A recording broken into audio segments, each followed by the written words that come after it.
Okay okay, इतने बाकी भी स्टूडेंट्स ज्वाइन करते हैं 5 मिनट प्रीवियस लेक्चर के रिगार्डिंग प्लानिंग के अबाउट जो हमने डिस्कस वगैरह कल क्लास में की थी, उसके अकॉर्डिंग किसी का कोई क्यूरी हो, कोई क्वेश्चन हो तो प्लीज आस्क।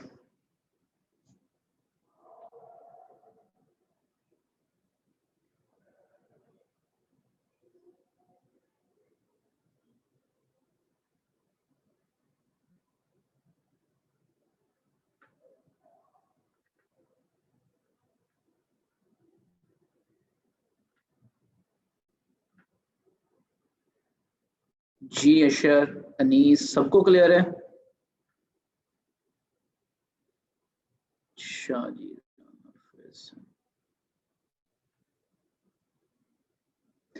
बिलाल, फवाद, मतलब कि मैं कंफर्म समझूं कि सबको क्लियर हो गया था। खैर मैक्सिमम तो हमने प्लानिंग ही डिस्कस की थी। जी ठीक है इज़ा।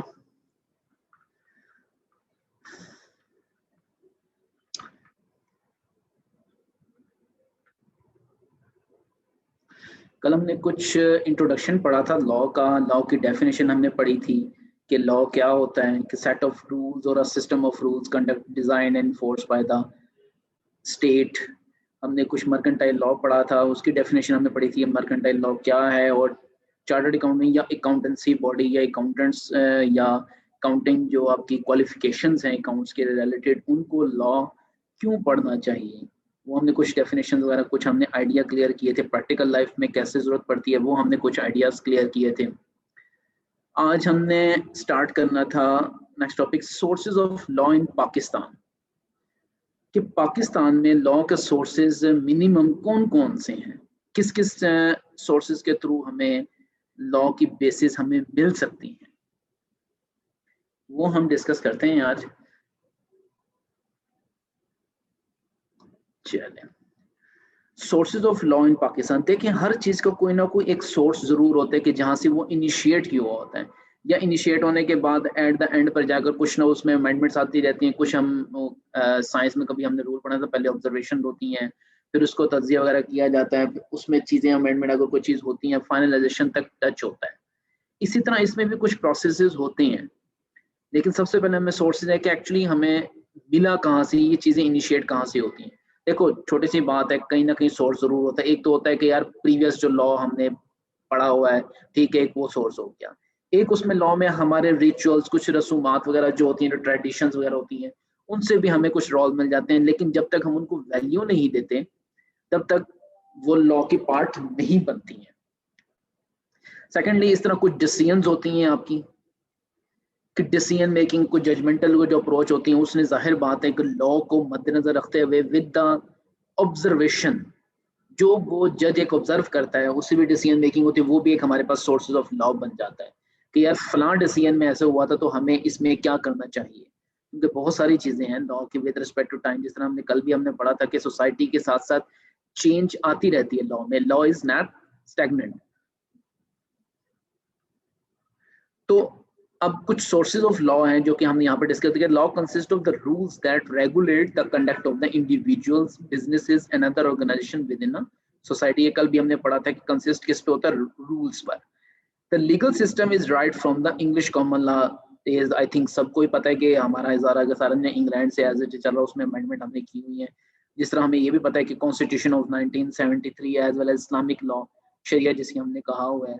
दस वी कैन, जो बचपन में कभी मैट्रिक वगैरह में आप पाक स्टडीज वगैरह जो पढ़ कर रहे हैं उनको बेहतर पता होगा। वैसे in Pakistan the main sources of law following कौन कौन से, एक legislation, precedent case law, customs और एग्रीमेंट्स।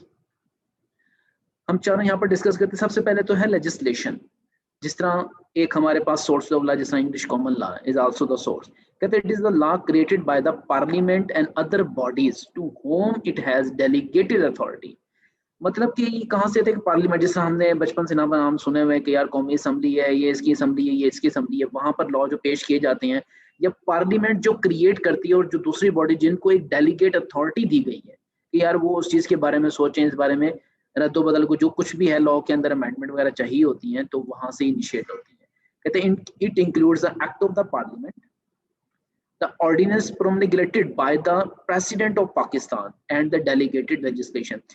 ये वर्ड जो आपको थोड़ा सा कंफ्यूज कर रहा होगा, ये आगे जाके अभी आपको इसके बाद जो सेकंड टॉपिक है कि एक्चुअली लॉ के बनता कैसे है, ये तो हमने सोर्सेस पढ़े हैं, सोर्स के बाद उसको स्टेप से किस तरह गुजारा जाता है ये वहां पर जाके क्लियर हो जाएगा। इसका मतलब ये होता है कहने का यार कोई ना कोई ऑब्जर्वेशन, कुछ ना कुछ ऐसी जो भी केस वगैरह जो भी है वो पेश किया जाता है सबसे पहले पार्लियामेंट में। तो वो कहते हैं इजलास, उस पर डिस्कशन होती है, उसमें कोई भी पॉइंट वगैरह अगर कुछ भी लैक होता है, कुछ भी कहीं ना कहीं चीजें मैंने तो दोबारा रिवाइज की तरफ चला जाता है। फिर जब वो सारी चीजें असेंबली वगैरह में जो भी बैठे होते हैं उनको तजिया करने के बाद, ऑब्जर्व करने के बाद फिर आता है वो प्राइम मिनिस्टर के पास, प्रेसिडेंट ऑफ पाकिस्तान या प्राइम मिनिस्टर जो भी उसमें रेगुलेशंस के मुताबिक है उसके पास आता है, तो वो पास आउट करता है, तब आपको वो चीजें बनती हैं। इस तरह एक ऑर्डिनेंस होता है, एक लॉ का बनता है। तो ये डेलीगेटेड लेजिस्लेशन जो डेलीगेट किए जाते हैं प्रॉपर रूल रेगुलेशंस के। फिर एक होता है प्रेसिडेंट केस लॉ। कहते हैं प्रेसिडेंट आर द जजमेंट और डिसीजन। अभी मैंने कहा है कि कुछ लोगों की जजमेंट, कुछ केस ऐसे होते हैं जो कि हमारे पास क्या हो जाते हैं, वो as a source of law बन जाता है, हम उसको रेफर कर रहे होते हैं कि फलां केस में ऐसा हुआ था तो अब इसमें क्या करना चाहिए under the provision of relevant laws. Law को बार बार क्या लॉ का नहीं छोड़ा जाता, ये नहीं हो कि सिर्फ केस को देखते हो हम as it is copy paste करते हैं। सिचुएशन थोड़ी बहुत डिफर हो सकती है, 100% भी नहीं हो सकती है।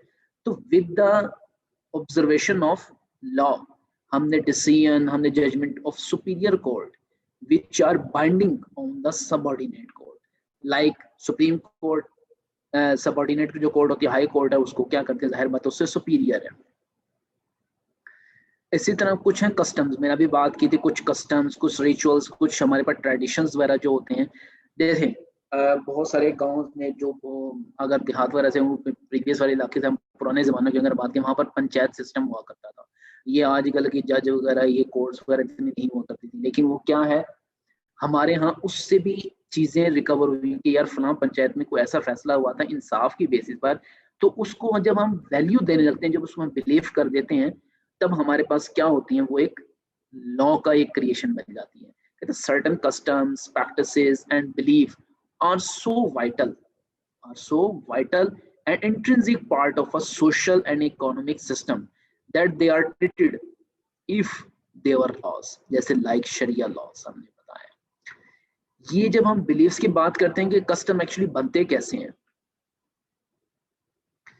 देखो कस्टम्स हो गया, हमारे पास कल्चर हो गया।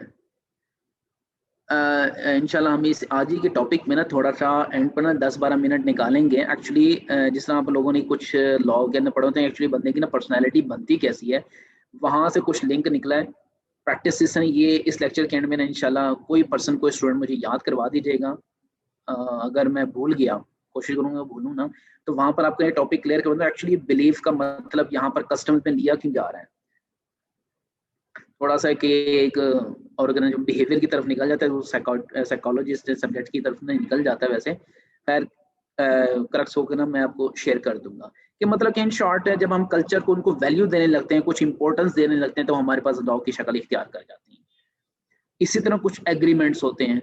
एग्रीमेंट्स कहते हैं पार्टीज इन द एग्रीमेंट्स के दो पार्टीज ने आपस में मिलकर कुछ टर्म्स एंड कंडीशन डिसाइड कर ली है और उसको इन्फोर्सेबल कर लिया है। जैसा लॉ ने कहा है कि स्टाम्प पेपर के ऊपर लिखवा लो, उसमें टर्म्स एंड कंडीशन खुद से डिसाइड कर दी जाती है। जिस तरह फॉर एग्जाम्पल एक रेंट पे हम घर ही लेते हैं या कोई भी कॉन्ट्रैक्ट करते हैं कि यार फलां डेट को आपने रेंट देना है, अगर फलां डेट को ना दिया तो ये होगा, ये होगा, ये होगा। कहीं लॉ में नहीं लिखा हुआ कि रेंट आपने स्पेसिफिक 10 तारीख को ही देना है, नहीं, कहीं नहीं लिखा हुआ। तो आपस में मिलकर म्यूचुअल कोऑर्डिनेशन से जो आप कॉन्ट्रैक्टिंग जो पार्टीज होती हैं वो आपस में एग्रीमेंट कर लेती हैं, तो वो भी एक सोर्स ऑफ लॉ बन जाता है। किसी को यहाँ पर सोर्सेज ऑफ लॉ में कोई कंफ्यूजिंग हो? किसी को नहीं है?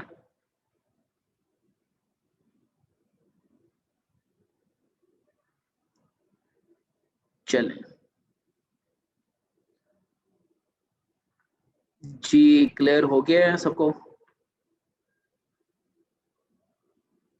अच्छा, जो इंटर बैकग्राउंड से हैं प्लीज मुझे ना इनबॉक्स में ना मैसेज कर दें इधर सामने, ताकि मुझे मजीद रिमाइंड हो जाए कि जो कितने पर्सन हैं तकरीबन जो ICS बैकग्राउंड से, FSC बैकग्राउंड से जो आ रहे हैं।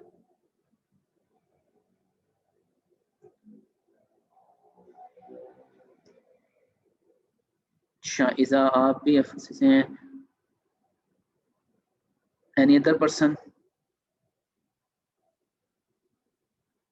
ओके, मोहम्मद कमर, बिलाल, ठीक है। बिलाल, मोहम्मद कमर एंड इज़्ज़त, आपको किसी में कोई कंफ्यूजन हो तो फौरन आपने मुझे रोक देना है। देखिए हर टीचर का अपना अपना स्टाइल होता है, ऑनलाइन में कुछ चीज़ें ड्रॉबैक में जाती हैं, लेकिन फौरन आपने टेक्स्ट कर देना है मुझे कि सर मुझे यहाँ से समझ नहीं आई। Okay, got it. अच्छा, नेक्स्ट हो गया, हमने पढ़ने थे civil and criminal law. Actually जो बिजनेस को डील कर रहे होते हैं वो civil law, till that time जब तक उसमें कोई जानी नुकसान, कोई जान का खतरा वगैरह शामिल ना हो, टिल दैट टाइम हम कहेंगे वी कॉल्ड सिविल लॉ।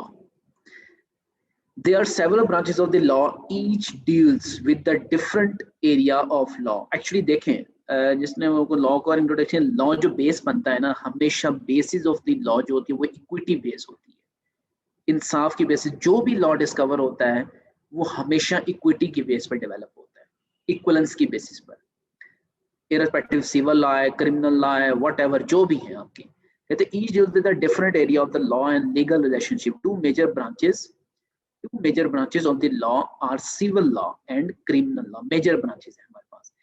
थोड़ा डिफरेंशिएट हम कर लेते हैं। Civil law definition and explanation क्या है हमारे पास? Civil law sets out the rights and duties of the person as between themselves. The person whose rights have been affected can claim a remedy from a wrongdoer. जिसने कोई गलत काम किया होता है उसके अगेंस्ट में वो क्या रेमेडी या डैमेजेस क्लेम कर सकता है। अफेक्टेड का मतलब कि उसके राइट्स, मतलब कि जो उसको चाहिए था, फॉर एग्जांपल आपने कोई चीज सेल की है, उसके अगेंस्ट में उसको क्या चाहिए? पेमेंट चाहिए। अगर उसको पेमेंट नहीं मिल रही तो उसके क्या हुआ? इसका राइट बनता था to recover the price against the sale, उसका इफेक्ट बनता, उसका राइट इफेक्ट हुआ। तो क्या है वो, किसी की वजह से अगर कोई उसको इफेक्ट वगैरह हुआ है रॉन्ग डूइंग एक्ट की वजह से, वट एवर, जो भी रॉन्ग डूइंग की वजह से, कोई ब्रीच ऑफ कॉन्ट्रैक्ट की वजह से कुछ भी उसको नुकसान वगैरह हुआ है तो उसके अगेंस्ट में वो रेमेडी क्लेम कर सकता है।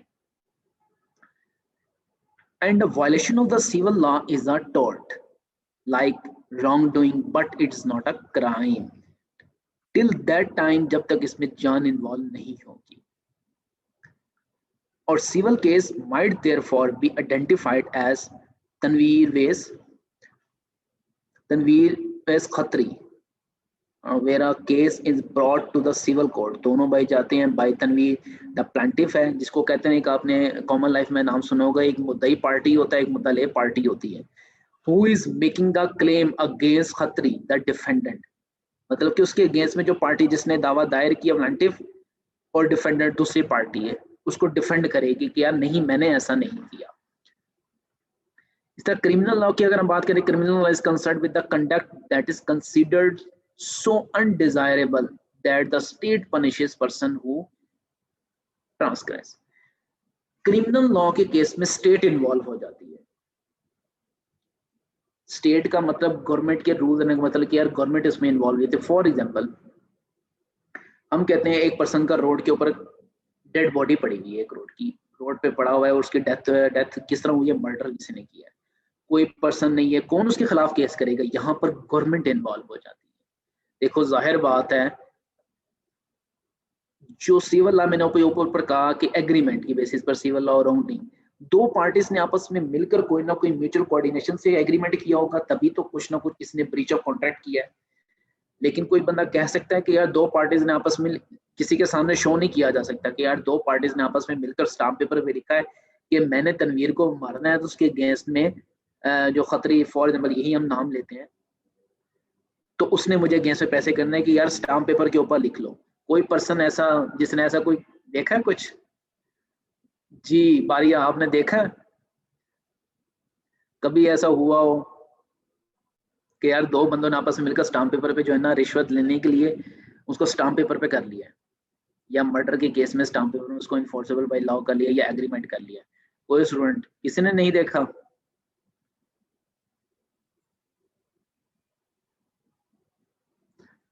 अच्छा जी, बिलाल नहीं देखा, लेकिन पाकिस्तान में कहते हैं ना कि एवरीथिंग इज पॉसिबल, कुछ बंदे ऐसे भी कर लेते हैं इसको ना पता हो। खैर एनीवेज, अब क्रिमिनल, अब फिर क्या होता है, कोई पर्सन है तो उसमें स्टेट इन्वॉल्व हो जाती है। इसी तरह legal action may be brought by the state against individual. वो लीगल एक्शन क्या होता है, ब्रॉट जो भी स्टेट ने कहा होता है individual who are accused for of being in breach of the criminal law. It is the responsibility of the state and not the private individual to bring these legal actions in crime trials. A criminal case might therefore be identified as state with Khatri, मतलब कि जिसके खतरा होता है उसको खतरी मतलब कि कह दिया, और स्टेट, अब वो स्टेट और उसके दरमियान में, in short you can say that कि यार उसके उनके दरमियान में केस चलता है, where a case is brought to be the criminal court by the state against the खतरी द एक्यूज्ड। उसका कोर्ट में कहाँ चलता है, क्रिमिनल कोर्ट अलग होती है, उसका कहाँ चलता है, इसका सिविल कोर्ट में चलता है।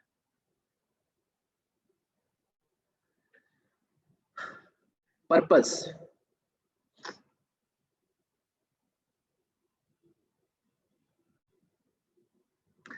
Purpose is to private a means whereby injured party can obtain compensation. ऊपर वही कहा है कि यार पर्पस क्या है सिविल कोर्ट में जाने का, कि उसके अगेंस्ट में उसको रेमेडी क्लेम, उसका राइट जो अफेक्ट हुआ है उसको उसके अगेंस्ट में रेमेडी क्लेम हो। और इस क्रिमिनल में the person is to regulate the society by the threat of punishment. इसमें punishment, harm accused caused at the claimant का सूज, सू का मतलब क्या होता है, कोई पर्सन यहाँ पर बता सकता है सू करना।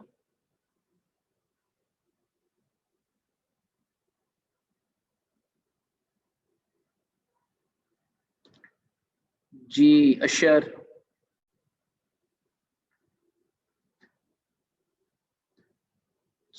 फवाद कहते हैं मुकदमा करना, नीस केस करना। जी हाँ, सू करना कहते हैं लॉ की टर्म में, इसको हम कहते हैं केस करना, the defendant for harm caused. और इसमें क्या है, state prosecutes the accused the defendant whether, देखो जो करने वाला है वो प्रोसिक्यूटर, जिसको हम कहेंगे द अक्यूज द डिफेंडेंट होगा, वेदर और not the harm was caused. इसमें हार्म क्या है और उसमें दोनों में फर्क क्या होता है। इसमें burden of proof, burden of proof का मतलब होता है कि यार डिफेंडेंट ने, इन शॉर्ट सी बात है, अगर मैंने कोई चीज सेल की है और मुझे पैसे मिलने चाहिए तो मैं क्या प्रूफ करूंगा कि मैंने इसको सेल की है और उसकी अगेंस्ट मुझे पैसे मिलने चाहिए। दूसरे पर्सन ने अगर उसने ब्रीच ऑफ कॉन्ट्रैक्ट किया तो दूसरा पर्सन क्या बर्डन ऑफ प्रूफ होगा उसके लिए, वो क्या प्रूफ करेगा अपनी तरफ से कि यार मैंने इसे सेल नहीं ली, मैं पैसे क्यों दूं। Simple is that. For example अगर हम ब्रीच ऑफ कॉन्ट्रैक्ट की बेस पे करते हैं कि यार क्वालिटी अच्छी नहीं थी, जिस तरह भी है, मैं पैसे लेने के लिए अपने बर्डन में दूंगा। बर्डन ऑफ प्रूफ क्या होता है, that is the burden of. इस केस में क्या होगा सिविल लॉ में, if the claimant can prove the wrong on the balance of probabilities his litigation is successful and the defendant is held liable. हैंड क्या होगा, लेबल होगा। और इसमें क्या होगा, if the state can prove the offence beyond all reasonable doubt the prosecution is successful and the accuse is found guilty and convicted.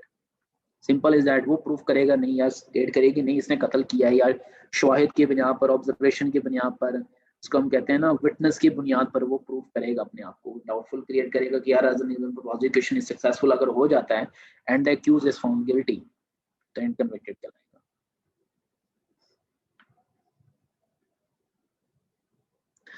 Guilty का किसी ने पहले अगर वर्ड ना सुना हो, जी बिलाल सुना हुआ आपने गिल्टी का वर्ड, इजा,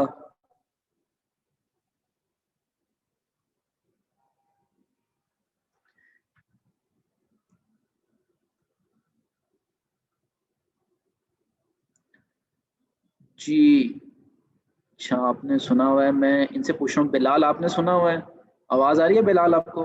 जी गिल्टी, ये फिल्मों ड्रामों से सुना है या नॉर्मल लाइफ में भी सुना हुआ है आपने।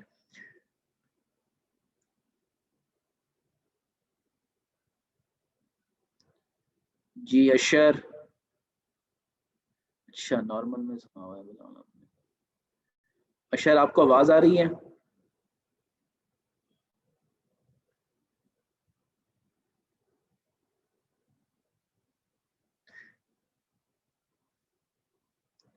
देखिए क्लास में ना कोशिश किया करें, ऑनलाइन में पहले भी कल भी कहा था कुछ ड्रॉबैक्स होते हैं, कोशिश किया करें on the spot time answer किया करें, एक्टिव बैठा करें ताकि पता लगता रहे कि यार मैं भी, कहते हैं ना कि वो अकेला बैठा हुआ भूतों वगैरह से ना बातें शातें नहीं कर रहा मैं, गोस्ट वगैरह से। खैर एनीवेज, इसमें रेमेडी क्या होगी? The civil court may order the defendant to pay damages. इसमें क्या होगा? डैमेजेस या रेमेडीज के डैमेजेस है मतलब कि कोई ना कोई हर्जाना पैसों की सूरत में, मॉल की सूरत में, व्हाटएवर जो भी उसका होगा। स्टूडेंट जस्ट अ सेकंड, यहाँ पर होल्ड कीजिएगा। अस्सलाम वालेकुम वर्फी साहब। वालेकुम सलाम। ठीक है,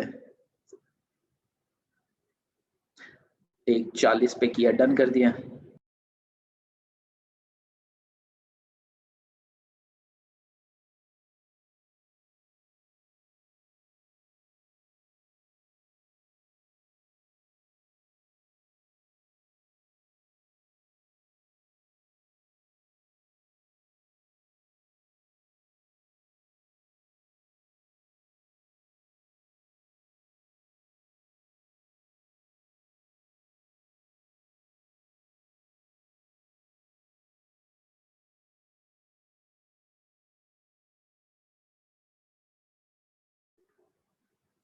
जी स्टूडेंट्स, इसमें रेमेडी आप डैमेजेस की सूरत में करेंगे and might order some other remedy. आप ऑर्डर भी कर सकते हैं सच एज स्पेसिफिक परफॉर्मेंस और इंजेक्शन, कोई भी आपने स्पेसिफिक परफॉर्मेंस के फॉर्म में चाहिए अगर, तो वो भी आप करवा सकते हैं। नहीं यार मुझे सेल कर दें, ये कर दें, क्वालिटी इसकी इंप्रूव कर दें, व्हाटएवर जो remedy with respect to case आपका चेंज करेगी वो डिफेंड करेगा। The criminal court may sentence the defendant to a fine or it might impose some other fine such as imprisonment or death sentence। इसमें भी आपकी हो सकती है imprisonment, अगर इसमें इन्वॉल्व होगी तो आपका क्रिमिनल कोर्ट की तरफ चला जाएगा। इसमें आप डैमेजेस पे करते हो, इसमें भी फाइन हो सकते हैं, लेकिन इसमें पैरेलली जान का नुकसान हो चुका, it might impose some other, जरूर नहीं इम्प्रिजमेंट ही हो। आप कहते हैं ना हरजाना भी है कि वो होता है कि वो भी चीज में आप कर सकते हैं डेथ सेंटेंस के केस में, इसमें आपकी इम्प्रिजमेंट होती है। नीचे एग्जांपल उसने कोड किए, एग्जांपल ऑफ सिविल जैसे like property dispute, work related dispute, accusement of negligence, negligence behaviour है जिस तरह टॉर्ट के जो केस होते हैं, कहते हैं ना इज्जत को मजरूह बचाना, वो वाले जो केस होते हैं टॉर्ट वाले। Claims by the consumer against manufacturer और सर्विसेज प्रोवाइडर्स। सर्विस प्रोवाइडर कोई मुझे बता सकते हैं सर्विस प्रोवाइडर कौन होते हैं? जी बिलाल, सर्विस प्रोवाइडर की कोई एग्जांपल?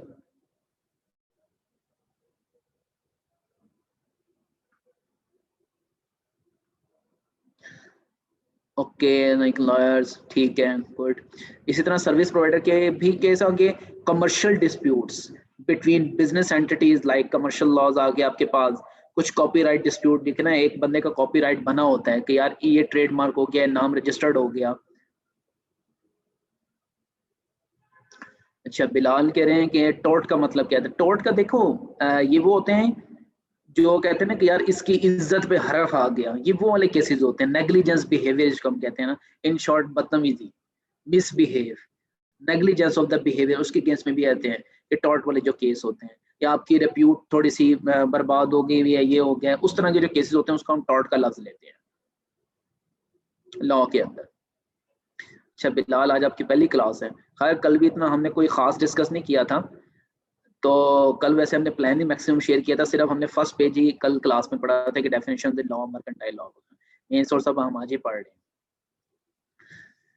इस तरह कॉपीराइट्स के डिस्प्यूट, कॉपीराइट के पता होगा कि यार कुछ लोगों का ना ट्रेडमार्क बना होता है कि जिस तरह नाम के एक रजिस्टर्ड करवा लेते हैं, कोई दूसरा पर्सन उसके अगेंस्ट में कॉपी नहीं कर सकता। कुछ कॉपीराइट की इस तरह डिस्प्यूट होते हैं, तो वो अगर कोई दूसरा पर्सन अगर वो कर लेता है तो आप केस उस पर कर सकते हो। तो claims of the defamation of the character, देखिए वही टॉर्ट वाला केस आ गया अभी जो बता रहा था, डिफेम ऑफ द कैरेक्टर्स।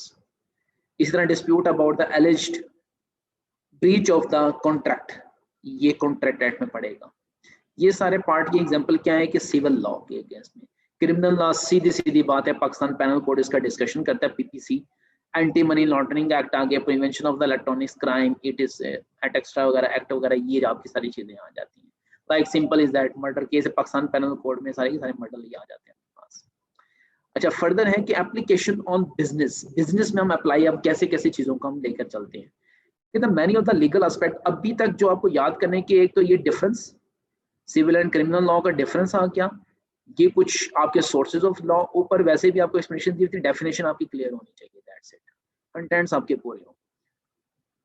और एग्जांपल जरूरी नहीं आप यही रट्टा मार के क्राइम करके याद करके लिखें, कोई और भी आपको सूटेबल हो सकती है।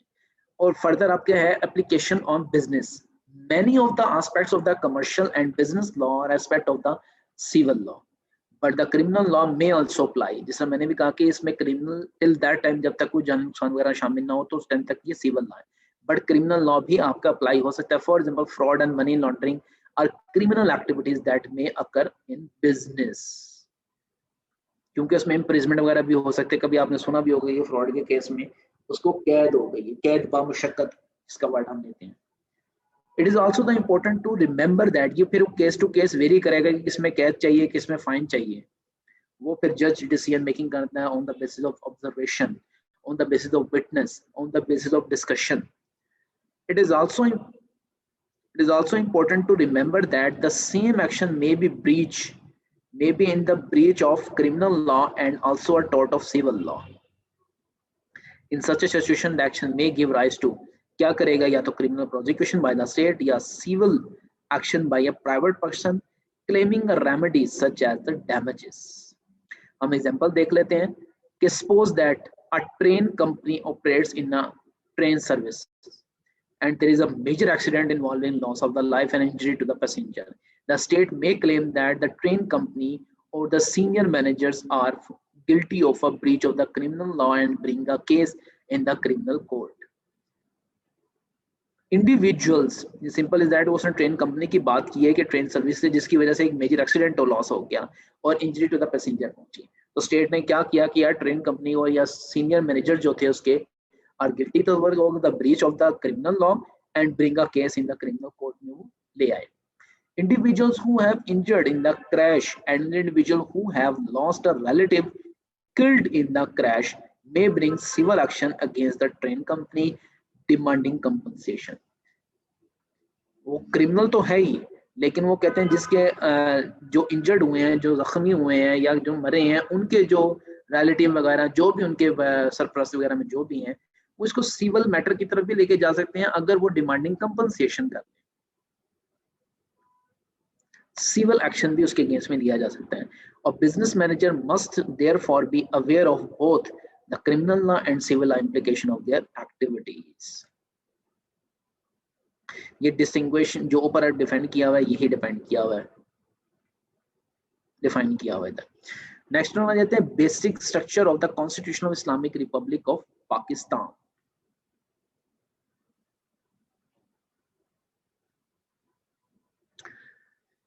Structure क्या है? Introduction. The Constitution of the Islamic Republic of Pakistan was approved by the Parliament on April 10th, 1973 and ratified on the 14th August 1973. The Constitution is the supreme law and sets the governing principle of the country and contains the article governing ये आप सारी चीजें ना, article का मतलब article हो गए, कुछ मेमोरेंडम होते हैं, ये आप ये सारी चीजें ना नेक्स्ट टाइम जाके पढ़ेंगे हम कंपनी लॉ में, वहां पर आपको पता लग जाता है कि फर्स्ट टाइम जो आर्टिकल्स होते हैं ना, कि एक फर्स्ट चार्टर होते हैं किसी भी कंपनीज का, किसी भी रेलेवेंट बॉडी का, किसी भी कंट्री का, शुरू में कुछ आर्टिकल्स होते हैं covering the fundamental rights, state structure. Article का मतलब आप समझ लें कि चार्टर है जिसके अंदर कुछ लिखा होता है कि बुलेट्स की फॉर्म में कि यार राइट्स वगैरह इसकी क्या क्या होंगे, state structure, political system, mandate of the different levels of the government, mandate and separate powers of the cabinets, her cabinet की अलग अलग पावर बना दी है, जुडिशरी की अलग अलग है, हर किसी के एक जुरिसडिक्शन एरिया दे दिया है जुडिशरी का कि इस एरिया के अंदर ये जज बैठेगा, इस एरिया को ये देखेगा, इस एरिया को ये देखेगा। The parliament cannot make any law which is against the constitution, कभी भी वो नहीं बनाती जो कि कॉन्स्टिट्यूशन के अगेंस्ट में। देखा हमारे कॉन्स्टिट्यूशन में है कि president of Pakistan must be Muslim, हम पार्लियामेंट उसके अगेंस्ट में नहीं जा सकते। जिस तरह एक लॉ है कि ऑडिट करने के लिए कुछ एक इनकम है हमारे पास, उससे अबव जो है मस्ट बी चार्टर्ड अकाउंटेंट होना चाहिए, तो लॉ ने डिफाइन किया उसके अगेंस्ट में हम नहीं जा सकते। इसी तरह आगे हम यहाँ पर भी उसने बात की, the parliament can not make any law which is against the constitution. The constitution contains preamble 12 parts, 280 articles and 5 schedules. 12 parts हैं उसके, 280 आर्टिकल्स हैं and 5 schedule briefly introduced as follows. नीचे वो डिफाइन किए गए. प्रीमेबल, जिस तरह हम कहते हैं ना सेल्फ प्रीमेबल है, उसका इंट्रोडक्शन कुछ हमारी बातें हम करते हैं. कहते हैं it defines the objective of the provision of the constitution. Provision कहते हैं कि इसके शिकों को, उसके बुलेट्स को, क्या इसमें ये प्रोविजन दी गई है, ये पॉइंट्स दिया गया, इसमें ये पॉइंट्स दिया गया. Of the constitution it identifies that the Muslim will be enabled. देखिए वो स्टूडेंट जो इंटर बैकग्राउंड से आए हैं या अगर बीएससी लेवल की में ग्रेजुएशन किया, अगर उनका लॉ का थोड़ा बहुत बैकग्राउंड नहीं है, बाज़ वक़्त मैं कोशिश करता हूँ छोटी छोटी टर्मिनोलॉजी जैसे लाइक प्रोविजन का वर्ड है या आप लोगों ने शायद पहले ना सुना हो, कुछ स्टूडेंट ने सुना भी होगा, तो मैं जानबूझकर वहाँ पर मैं बता देता हूँ, एलैबोरेट कर देता हूँ कुछ एग्जाम्पल के साथ. अगर कोई टर्मिनोलॉजी मिस भी हो जाए तो आप पूछ सकते हैं, क्योंकि ये छोटी छोटी टर्मिनोलॉजी ऐसी होती हैं जहाँ पर आप स्टक हो जाते हो. तो विदाउट हेजिटेशन आपने पूछ लेना है मेरे से. It identifies that the Muslim will be enabled to live in accordance with the teachings of Quran and Sunnah, while provisions be made for minorities to practice their religion and culture.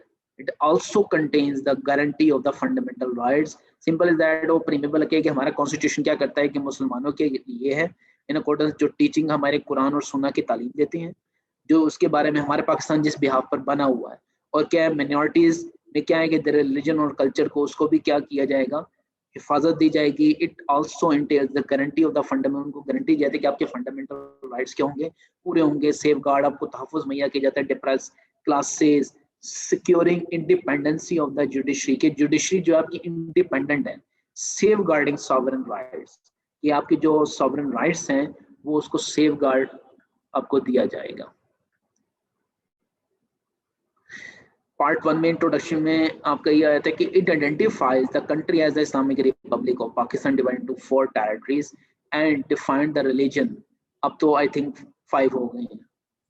And defined the religion of the state. It also includes the provisions such as elimination of all sorts of exploitation, rights of the individuals to be dealt in accordance with the law, loyalty to the state and abiding by the constitution, and the defining high reason along with the punishment.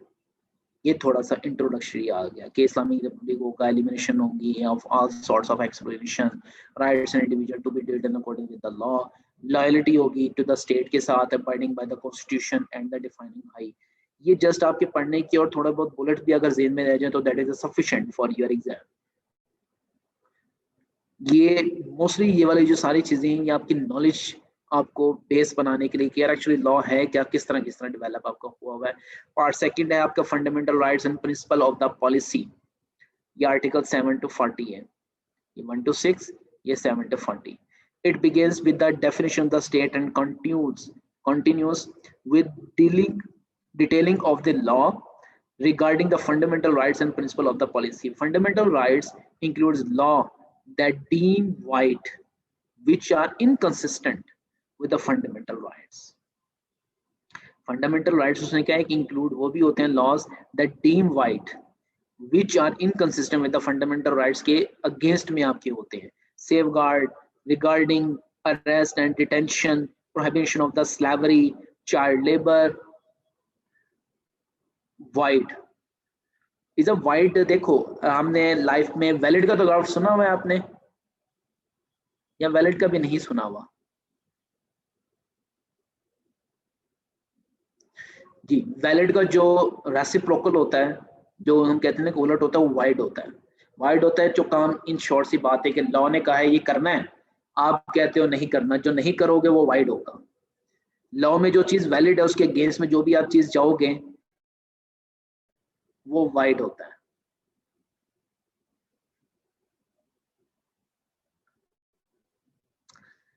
Simple ये लिखा हुआ है ना, deem wide, कि वो यार law के एक वर्ड होता है, हम कहते हैं कि नहीं यार गलत है, ये रॉन्ग है, रॉन्गफुल एक्ट है, लॉ में कहते हैं वाइड है,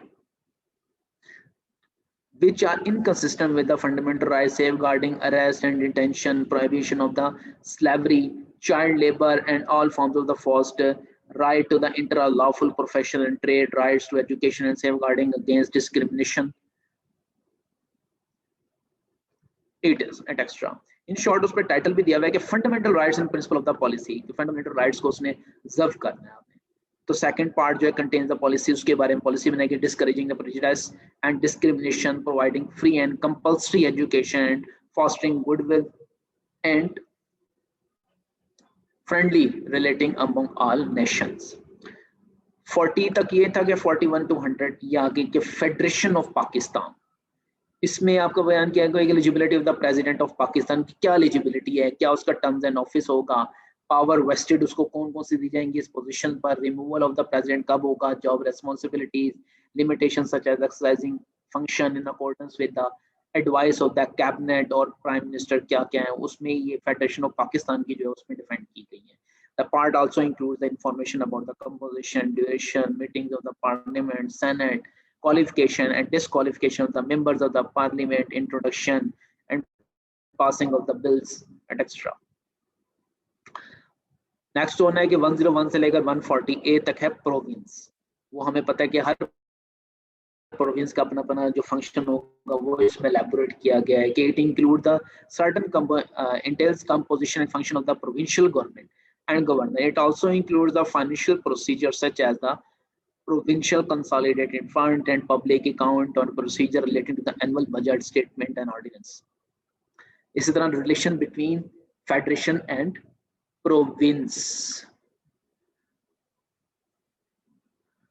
हाँ, आप हेडिंग्स से क्रैम भी कर लेंगे, उससे थोड़ा बहुत आइडिया हो जाता है कि यार इसे ये एज इट इज आपको लाइन बाय लाइन याद रखने की जरूरत नहीं है क्योंकि ये लॉ की वर्डिंग नहीं है, सीधी सी बात है। इसमें आपको पता है कि यार जो आपका ये बात की कि यार इंट्रोडक्शन में कोई इस्लामिक रिपब्लिक जो कॉन्स्टिट्यूशन है उसकी किस चीजों में डिफाइन किया गया, प्रीमेबल आपने कहा है कि कितने आर्टिकल्स हैं, ये थोड़ा सा याद रखने की यार 12 पार्ट्स हैं, 280 आर्टिकल्स हैं एंड 5 स्केड्यूल्स हैं। वो जो 280 आर्टिकल्स हैं उसमें एक सेक्शन डिफाइन कर दी है उन्होंने, ये सेक्शन इसका, ये सेक्शन इसका, ये सेक्शन इसका है। अब ये फेडरेशन ऑफ पाकिस्तान उन्होंने किया है कि इसमें क्या है कि प्राइम मिनिस्टर का सारा कुछ बताया जाएगा, प्रोविंस के रेलेवेंट है, इसमें आपने ये प्रोविंस की ये एक दो लाइन खुद अपनी वर्डिंग में भी दे सकते हैं लेकिन किसी दूसरे को भी समझ आनी चाहिए। Relation between the federation and province, ये रिलेशन को डिफाइन करने के यार दोनों के दरमियान में रिलेशन कैसा होगा, क्या हम करेंगे। It includes the distribution of the legislative power, administrative relations between federation and province such as the obligation of the federation and province and interprovincial trade. And it also entails the special provision related to the council of the common interest, national economic,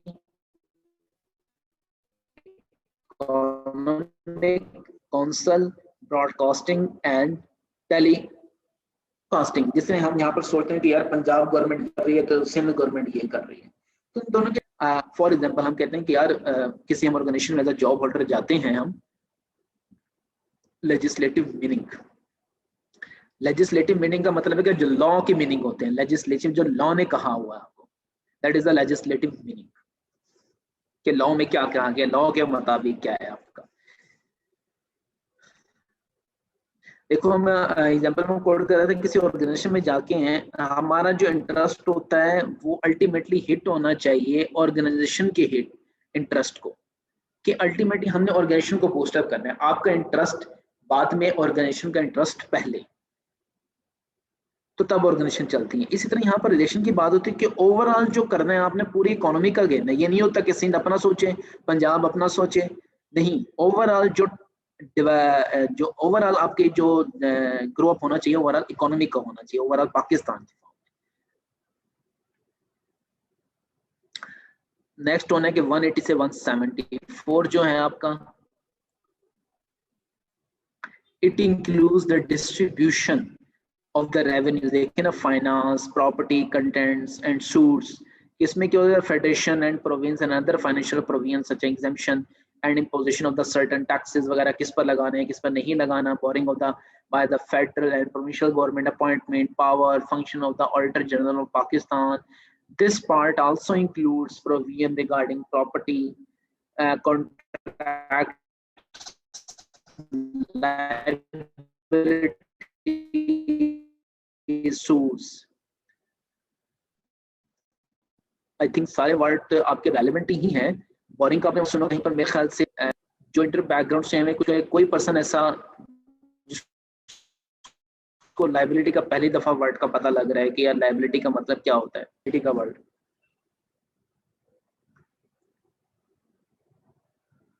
देखो, liability का मतलब होता है responsibility. You can से law में और accounts में हम उस चीज को कहते हैं कि लाइबिलिटी, कि यार he is liable to pay against the sale, he is liable to repay back the payment of the loan. कि लोन की इसकी लाइबिलिटी बनती है, that is the term of liable. Counting में पढ़ी थी. काउंटिंग में ही होते हैं, वही मतलब यहाँ पर है कि he is liable to submit, he is liable to pay whatever, जो भी है वहां पर हम सारी चीजें ये यूज करते हैं.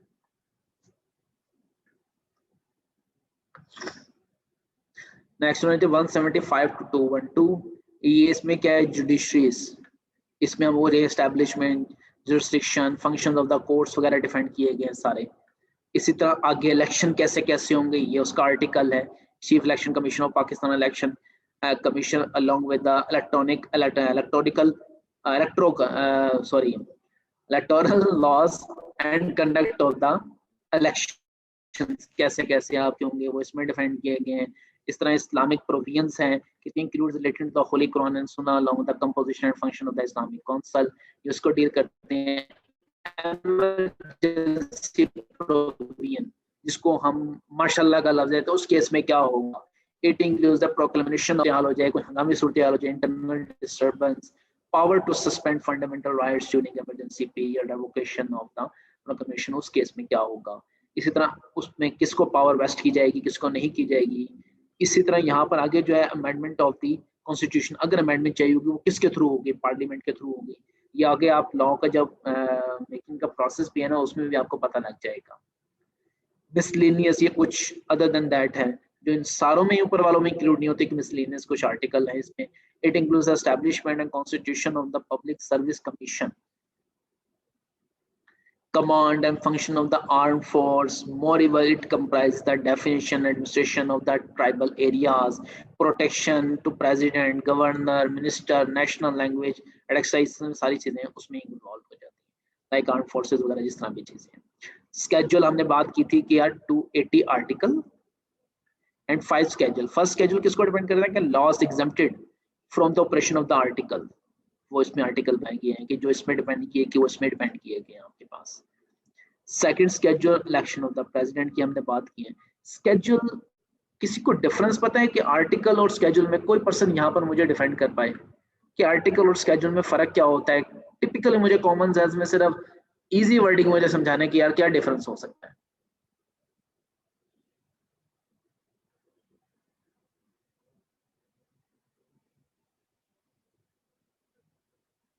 जी कोई एनीवन और है?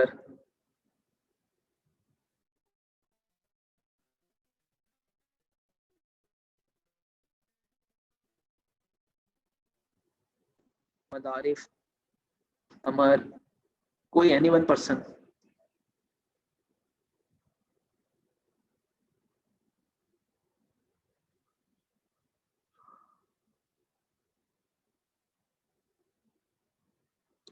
स्केड्यूल इंटरनल एग्जिबिशंस होते हैं. अच्छा, और एनीवन? अनीस कह रहे हैं कि स्केड्यूल जनरली होते हैं, एग्जम्पशंस होती हैं. स्केड्यूल इज डिटेल, ठीक है. कभी आपने रोज का कहते हैं ना कि यार स्केड्यूल बना लो तो फिर काम करेंगे, कितना कोलैबोरेटेड होता है स्केड्यूल.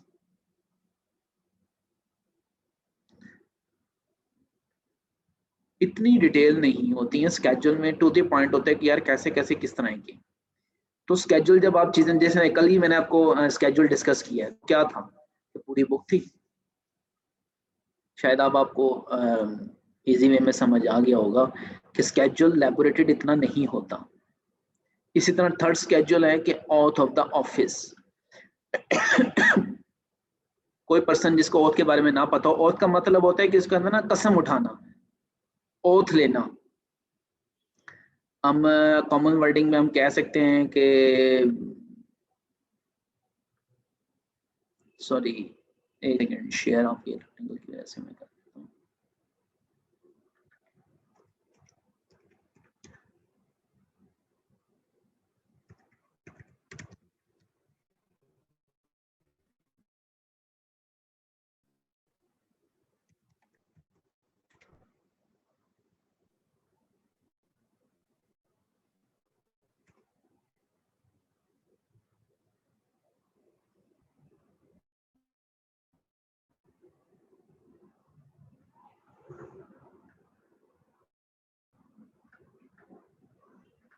जी सबको स्क्रीन शो हो रही है अब?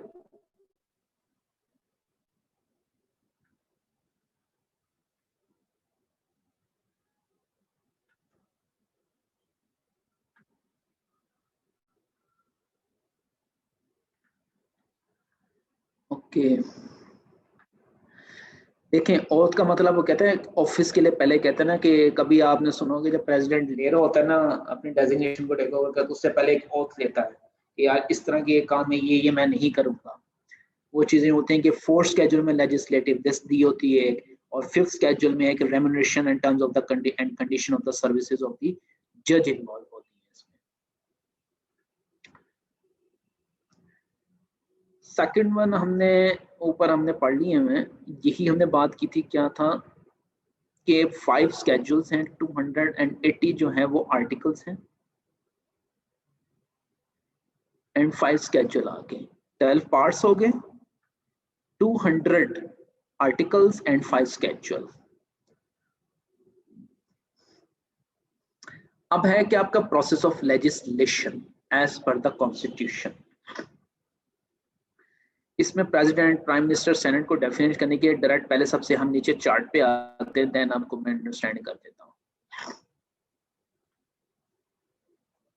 देखिए इन शॉर्ट सी बात है, कोई भी न्यू ऑब्जर्वेशन मार्केट में आती है, मार्केट का मतलब कोई भी ऐसा कोई डिसीजन, कुछ भी ऐसी न्यूली ऑब्जर्वेशन जो पहले से कवर ना हो, तो क्या है प्रोसेस ऑफ लेजिस्लेशन है। सबसे पहले एक ऑब्जर्वेशन आती है, तो नेशनल असेंबली में पेश किया जाता है, इज इन सेशन या not in session. In short वो दूसरे कामों में मसरूफ है या किसी उसी के लिए बैठे हुए हैं। जब वो इजलास में होती हैं तब क्या होगा, when national assembly is not in session तब क्या होगा। अच्छा, इन शॉर्ट हम इजी वर्डिंग में कहते हैं कि यार नेशनल असेंबली बिजी थी, तो डायरेक्ट क्या हुआ, नॉट इन सेशन, तो वो जो बिल है, जो भी है ऑब्जर्वेशन, जो भी जिस फॉर्म में आती है, बिल क्या होता है वो डायरेक्ट प्रेसिडेंट के सामने आ जाता है। और इसकी इमरजेंसी की नीड भी डिपेंड करेगी कि यार डायरेक्ट प्रेसिडेंट के सामने क्यों जाया जा रहा है। कुछ फॉर एग्जाम्पल हंगामी सूरत हाल है, कोई इमरजेंसी में पेश करना, ऑर्डिनेंस पास करना है, वनडे का जो भी होता है, प्रेसिडेंट क्या करता है, सिग्नेचर वगैरह करके ऑर्डिनेंस पास कर देता है। तो वो डायरेक्ट जो कि इजलास से होकर नहीं गुजरे होते, तो वो बनता है आपका ऑर्डिनेंस। और ऑर्डिनेंस जब बन जाता है, उसके बाद जब national assembly, in short common word में कहते हैं, जब नेशनल असेंबली वेली हो जाती है, तो तब दोबारा फिर ऑर्डिनेंस को एज पर प्रॉपर प्रोटोकॉल से गुजारा जाता है। प्रॉपर प्रोटोकॉल क्या है, अब हम उस तरफ आ जाते हैं। किसी को ऑर्डिनेंस बनने का पैटर्न ना पता चले, ना पता चला हो, कोई कंफ्यूजिंग हो, प्लीज जल्दी से मुझे बताएं, स्पेशली इजा, कमर,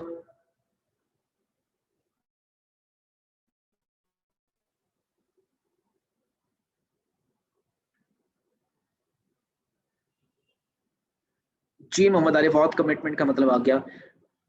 सबको क्लियर हो गया ऑर्डिनेंस बनेगा कि ऑर्डिनेंस कैसे बनता है? ओके इजा, अब हम आ जाते हैं जब नेशनल असेंबली वेली बैठी होती है। अब हम ऑर्डिनेंस को यहाँ पर से हम डायरेक्ट इसके पास ले आते हैं। अब यही बिल क्या होगा, जब नेशनल असेंबली इन सेशन में होगी तो बिल दोबारा ऑर्डिनेंस के इसके पास पे कर दिया जाएगा। तो फिर वो सारा तज्जिया वगैरह कर, सारी ऑब्जर्वेशन वगैरह देख कर तब वो क्या करेगी, उसके सामने वो पेश करेगी आपस में, सेनेट को, सेनेट नेशनल असेंबली को, या नेशनल असेंबली बनाती है तो सेनेट में पेश करती है, सेनेट बनाती है तो नेशनल असेंबली में पेश करती है। उसमें अगर कोई हिचक वगैरह कोई निकल आई है, कोई लैक निकल आया है, कोई लैकनेस वगैरह कुछ भी व्हाटएवर जो भी आता है तो दोबारा वो रिवाइज होता है, प्रेसिडेंट के पास आता है, उसके बाद दोबारा यहाँ पर तो पहले से प्रूव कर दिया, लेकिन ऑर्डिनेंस बनने के बाद जब वो नेशनल असेंबली इस इन सेशन में आएगी तो दोबारा इधर से गुजरेगी, और इन दोनों ने जब अप्रूव कर दिया तो प्रेसिडेंट के पास है, और प्रेसिडेंट को लगा कि नहीं यार ये इस चीज में कमी है, तो दोबारा वो रिवर्ट कर देता है। अब वो टाइम ड्यूरेशन की अभी हम बाद में बात करेंगे, सिर्फ प्रोसेस आप अंडरस्टैंड कर। इसी तरह ये सर्कल चलता है, और ये जिस तरह ऑर्डिनेंस के बाद मैंने जो सर्कल बताया है, अब ऑर्डिनेंस की बात को हम खत्म कर देते हैं।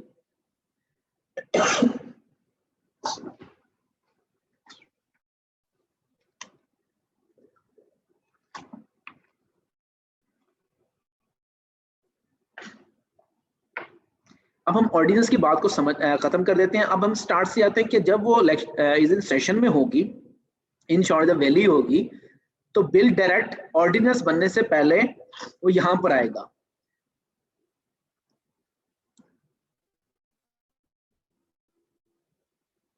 वही मैं उसी तरफ ही आ रहा हूं। ऑर्डिनेंस का तो आपको पता लग गया, एक्ट आपका एक लॉ बन जाता है।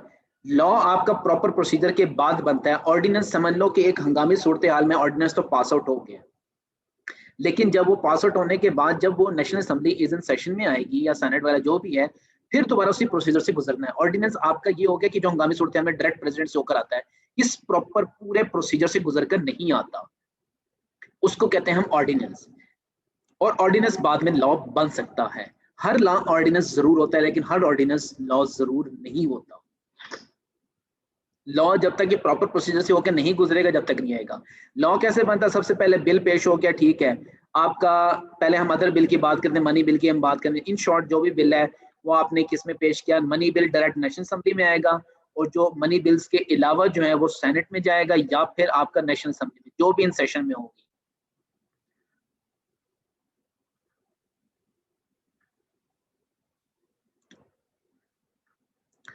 जो भी उसमें होगी मनी बिल्स के अलावा, अगर सेनेट में आता है तो वो रिव्यू करके नेशनल असेंबली को देगी, और नेशनल असेंबली में आता है तो वो बनाकर जो भी है व्हाटएवर जो भी काम करती है तो वो सेनेट में देगी।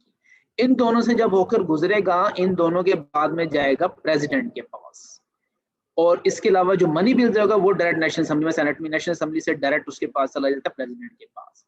अब प्रेसिडेंट क्या करता है? प्रेसिडेंट उसको अपनी रजामंदी अगर जाहिर करता है, अगर वो एग्रीड कर लेता है, सारों के चॉइसेस थे, तो वो एसेंट, एसेंट का मतलब होता है अपनी रजामंदी जाहिर करना, एसेंट देना, अपनी एग्रीड पोजीशन बताना कि मैं एग्री हूं। तो वो अगर उसमें कोई अमेंडमेंट, अगर कोई भी कुछ वो रिजेक्ट कर देता है या कोई अमेंडमेंट चाह देता है, तो वो रिजेक्ट या अमेंड करेगा। रिजेक्ट या अमेंडमेंट करने के बाद दोबारा वो कहां जाएगा? Send for reconsideration to the parliament, joint sitting of the national assembly and senate, उन दोनों के पास दोबारा फिर जाएगा, और वो दोबारा उस चीज को, कमी को खत्म करके दोबारा फिर प्रेसिडेंट को देंगे, फिर प्रेसिडेंट अपनी एसेंट जाहिर करेगा, तो वो एक्ट ऑफ लॉ बन जाएगा। इस प्रोसीजर में, लॉ के प्रोसीजर में, जो वो डायरेक्ट प्रेसिडेंट से आता है वो ऑर्डिनेंस, और जो इस प्रॉपर पूरे प्रोटोकॉल से होकर गुजरता है वो आपका लॉ एंड एक्ट बनता है। किसी स्टूडेंट को इसमें कोई कंफ्यूजन हो तो प्लीज जल्दी से मुझे बताएं, ताकि आगे हम ये प्रोसीजर की तरफ, ऊपर की तरफ चलें। It is a important part of this chapter. जी इजा, फवाद, मोहम्मद आरिफ, ठीक है। बिलाल आपको भी क्लियर हो गया? फवाद ओके। मोहम्मद कमर, जी फवाद,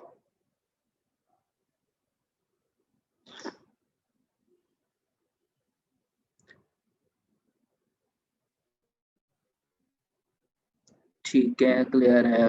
राना फैसल, ठीक है। इजा आपको क्लियर है?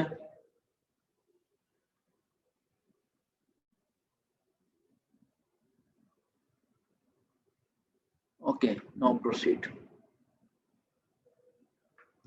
अब हम इसी चीज को जहन में रख कर अब हम जरा लैबोरेटरी की तरफ आते हैं, थोड़ा टाइम ड्यूरेशन वगैरह, टू काइंड टाइम बाउंड्रीज वगैरह कुछ कंट्रोल अब उसमें लगा दी। ये नहीं कि भाई वो वेले ही बैठे हैं तो सिर्फ फोर्स करने के लिए, क्या किस लिए फोर्स किया है, कंट्रोल करने के लिए हम कुछ चीजें उसको डिफाइन कर देंगे। तो प्रोसेस ऑफ लेजिस्लेशन, कहता when national assembly is in session, जब नेशनल स्टूडेंट्स अजान हो जाए देन हम स्टार्ट करते हैं, रिज्यूम करते हैं। 1 मिनट हम अजान करते हैं।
जी स्टूडेंट्स,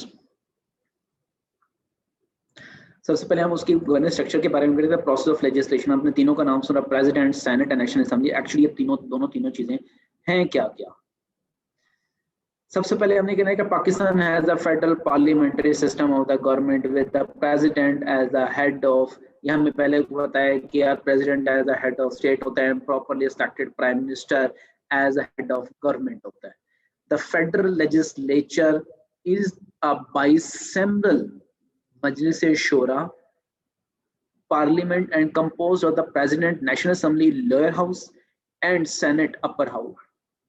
कुछ हाउसेस बना दिए गए हैं, उनसे मिलकर आपका कहते हैं ना federal legislature is the bicameral, क्या Majlis Shura, parliament composed of the president, national assembly, lower house and senate is upper house. President कौन होता है? President of Pakistan is a Pakistan head of state and is considered a symbol of unity. President must be a Muslim. President is selected for a 5-year term by Senate, National Assembly, and member of the provincial assemblies. President is eligible for re-election, but no individual may hold their office for more than 2 consecutive periods. The majority party of the National Assembly usually nominates and elects a person as the president. The president approves the statute passed by the National Assembly. ये भी हमने देखा कि जो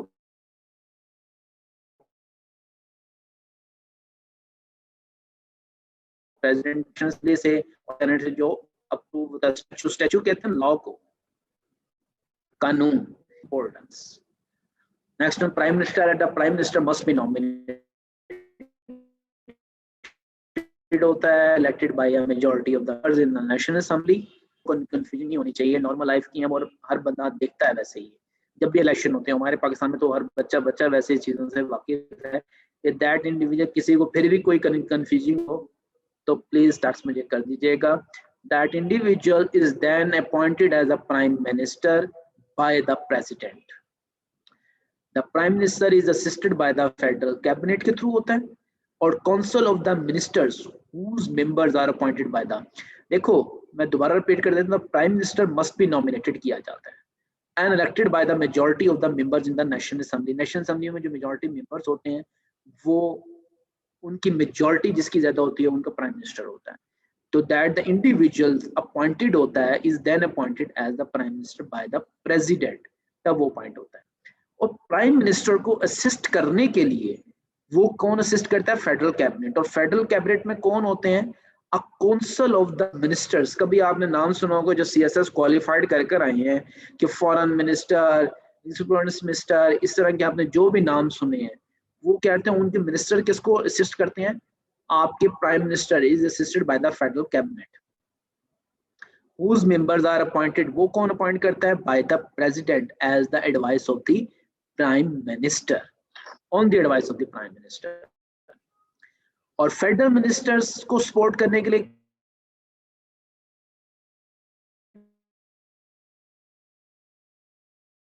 कौन होते हैं? Government officials होते हैं, गवर्नमेंट ऑफिसर्स होते हैं by secretary for ensuring their, like foreign minister से अंडर में भी कुछ ना कुछ गवर्नमेंट ऑफिसर्स होंगे, उनको असिस्ट करने के लिए बनाए जाते हैं। Senate, the senate is the permanent legislative body, ये परमानेंट होती है with the equal representation from each of the 4 province. 4 province में से इक्वल क्या होती है? इक्वल रिप्रेजेंटेशन होती है, which representative elected by the members of their respective provincial assemblies. Role of the Senate is to promote, Senate का role क्या होता है? प्रमोट करना होता है national cohesion and harmony and to alleviate fears of the smaller province regarding domination by any one province because of its majority in the national assembly.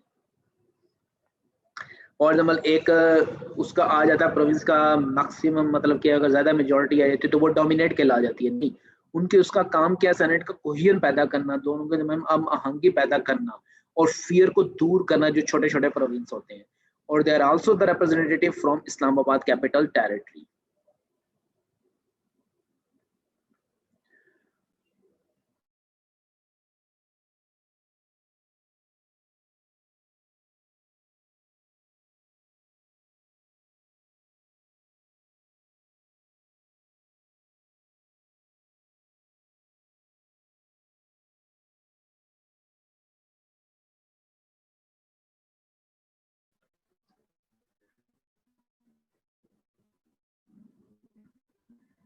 Hamza Hassan ने, आपने भी अभी ज्वाइन किया है क्या?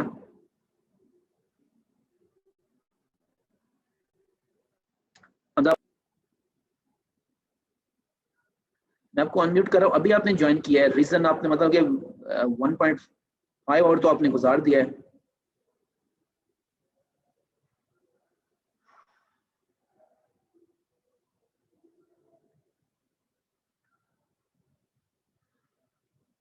देखिए बच्चे, लाइट नहीं थी, ये चीजें आपने मैनेज करनी होती है। आपको पता है कि यार इतने पे क्लास होनी है, तो आप ये चीजें मैनेज करके रखें। और ये जूम है, हर मोबाइल के ऐप में इजीली हो जाती हैं। It's not a big deal during this days. आज हम टेक्नोलॉजी के दौर में हम बैठे हुए हैं, ये चीजें आप मैनेज करके रखा करें। जनरेट्स ओके, क्यों देखें आपको बहुत सारी चीजें नहीं समझ आई होंगी और ना आएंगी भी नहीं, जाहिर बात है, रिपीट होता है, बहुत सारे स्टूडेंट्स इंगेज होते हैं। There are also representative from the Islamabad capital territory. Territory भी हम एक इलाके को, जिस तरह इस्लामाबाद का आज तक हमें नाम सुना हुआ है, members are elected by the period of 6 years. Half of the members retire after 3 years and are replaced by the equal number of newly elected. वो रेपिटेशन चलती रहती है आपके इलेक्शन के वजह से। Senate is a permanent institution and election of all the members is not held at the same time and it continues to be a percent on a permanent basis, present basis, जिस हमने ऊपर बात की कि half member 3 years के लिए, half member होती है। The chairman of the Senate under the Constitution is next in line to act as the president if the office becomes vacant. अगर vacant हो जाता है तो until such time a new president can be formally elected. The members elect from themselves a chairman or deputy chairman. Members elect क्या करते हैं themselves are chairman और deputy chairman, और all statutes passed by the National Assembly are also approved by the Senate. यही मैंने बताया था कि जो नेशनल असेंबली से होते हैं वो सेनेट से भी अप्रूव होते हैं और जो सेनेट से होते हैं वो नेशनल असेंबली से भी अप्रूव होंगे। इसके अलावा एक्सेप्शन मनी बिल के अलावा, यही हमने नीचे कहा था कि मनी बिल के अलावा तमाम बिलों को दोनों से होने चाहिए, लेकिन money bill direct national assembly में पेश होता है। नेशनल असेंबली क्या है कि national assembly, the seats of the national assembly are determined on the basis of the population of the province. The numbers on general seats are elected for a period of 5 years on the basis of direct votes by the voters registered. There are also reserved seat for the women and non-Muslim का अलग से कोटा होता है। The members elect from the themselves speaker, deputy speaker and prime minister. The most important function of the National Assembly is law making or formulation the policies. इसका main function यही होता है।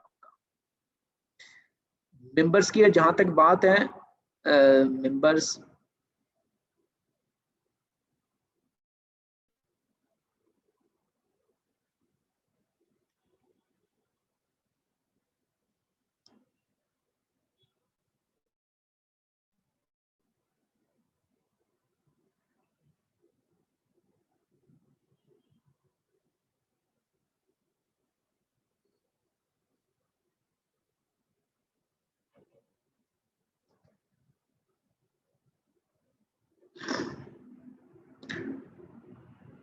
Just a second, book शायद ये update हुई है क्योंकि last time में आपका कोर्स का भी थोड़ा सा प्रोसीजर आपको दिया गया था। Just a second, I will check, I will be right back. Okay, हम नमाज ब्रेक यहाँ पर, सॉरी पहले हम नमाज ब्रेक ले लेते हैं। हम will be right back after 5 minutes। यहाँ पर हम नमाज ब्रेक ले लेते हैं।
ऐसे ही है। ठीक हो गया सर, बस इंशाल्लाह मैं कहूँ ठीक हो गया, ठीक हो गया।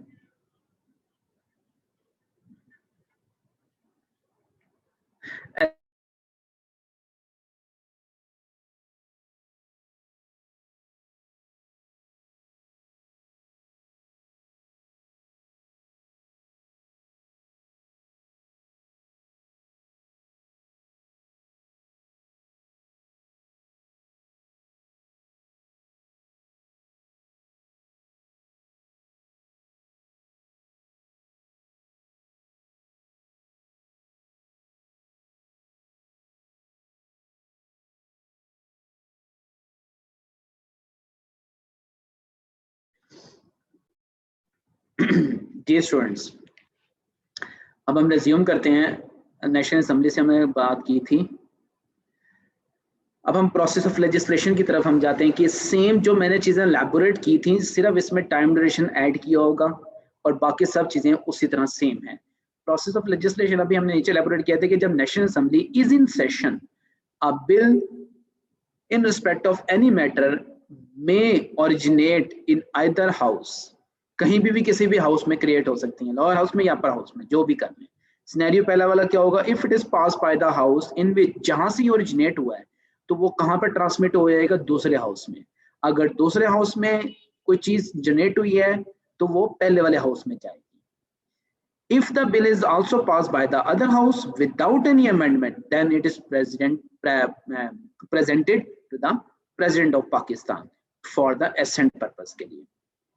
Scenario 2 क्या है, if the bill is transmitted to a house, उसके ये रेसिप्रोकल होगा। अगर जिसमें से अमेंडमेंट होनी है उसमें से ये हुआ है तो वो क्या होगा, पहले वाले हाउस में जहां से ओरिजिनेट हुआ था वहां पर ही फिर बैक किया जाएगा।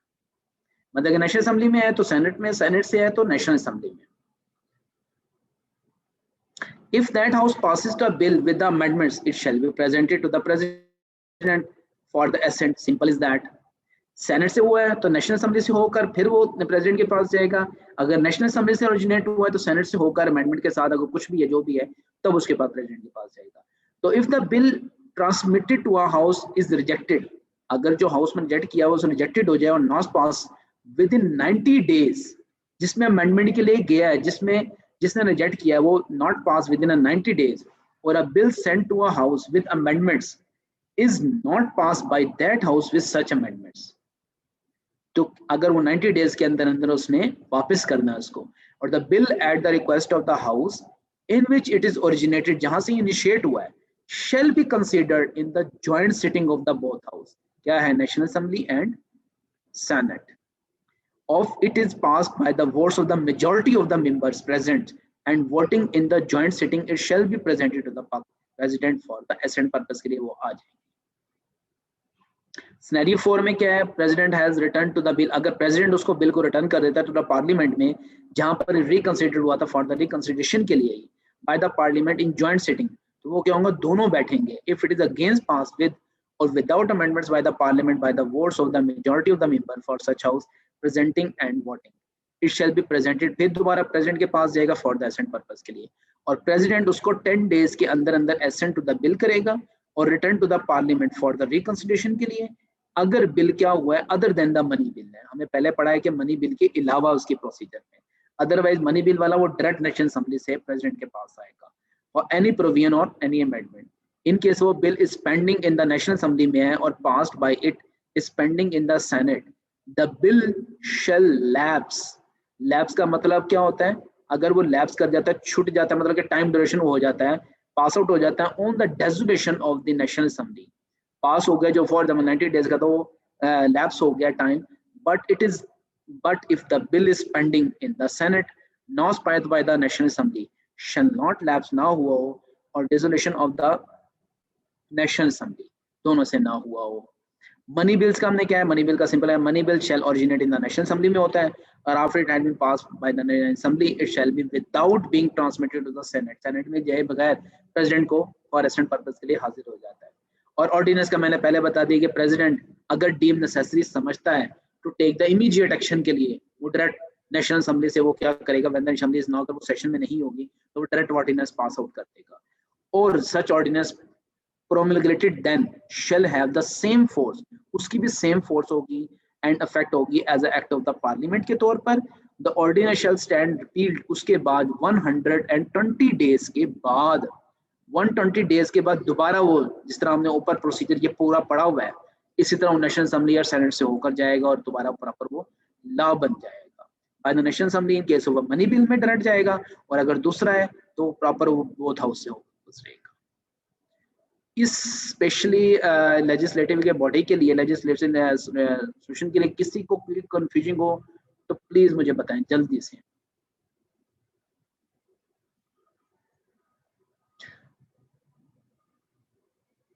Every person has got the answer, सबको क्लियर है?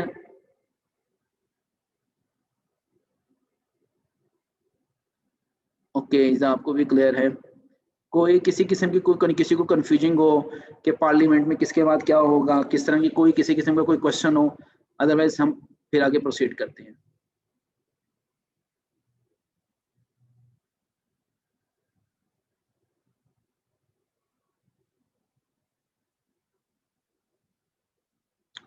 ओके, नो क्वेश्चन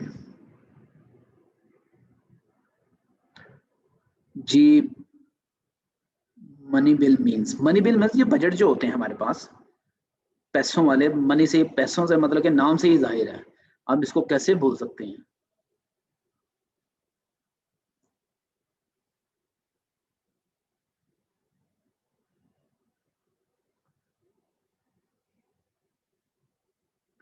अच्छा जी, चले हम नेक्स्ट ऑन फिर चैप्टर पे चलते हैं। डेलीगेटेड लेजिस्लेशन उसके बाद है। डेलीगेटेड लेजिस्लेशन कहता है power is a given to an executive, a minister or public body to make subordinates or delegated legislation for the specific purpose only. For example, local authorities are given the statutory power to make bylaws which apply within a specific locality के तौर पर जो बनती हैं, कुछ executive bodies वगैरह जिस तरह बनाते हैं उसके लिए कहता है delegated legislation power is to given the executive, जैसे मिनिस्टर्स वगैरह जिस तरह पावर्स वगैरह होते हैं पब्लिक बॉडीज के, to make the subordinate to delegated legislation. कहता है central over delegated legislation control over delegated legislation कौन करता है? Parliament has some controls over delegated legislation by restriction and defining the power to make this. हर person की ना power distribute कर दी जाती है। Rules made under delegated power to move legislation may be challenged in the courts में हो सकते हैं on the grounds that it is the ultra vires. In other words, that if exceeds the prescribed limits or has been made without the compliance, if the objection is valid, the court declares it void. Court क्या कर देगी? उसको declare कर देगी, wide कर देगी। ये control over the delegated legislation है। एडवांटेजेस के क्या हैं? इसमें टाइम है कि parliament does not have time to examine matters in detail. In short, legislation जैसे वो प्रॉपर प्रोसीजर से होकर गुजरा है, इसमें क्या time does not have a time to examine matter, इसमें उसके बाद टाइम नहीं होता पार्लियामेंट के पास। Expert opinion, much of the content of the delegated legislation is a technical and is better worked out in the consultation with professional, commercial or industrial groups outside the parliament. Parliament से हटके expert की opinion मिल जाती है हमें, क्योंकि in short जिस तरह foreign ministers हैं कोई एक्सपर्ट्स बन जाते हैं, उनकी ओपिनियन हमें क्या हो जाती है? एडवांटेज उससे हमें मिल जाता है।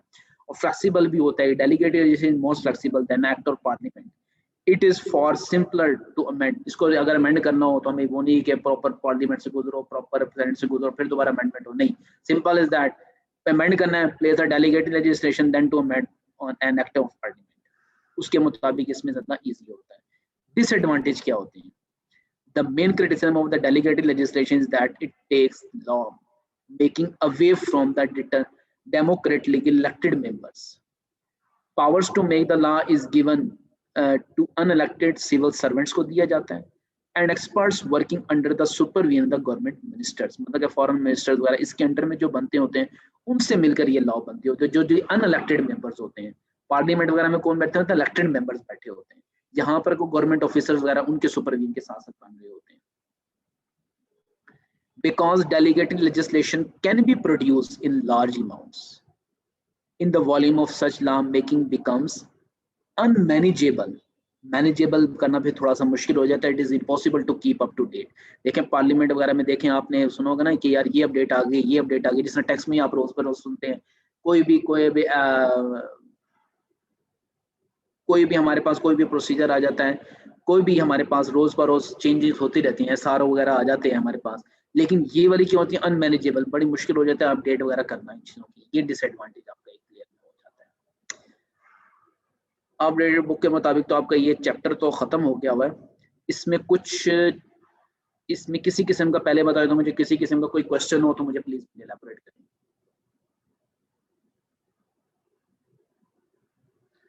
किसी किस्म का कोई कंफ्यूजिंग और डेलीगेटेड लेजिस्लेशन के अबाउट, उसके एडवांटेज और डिसएडवांटेज के अबाउट।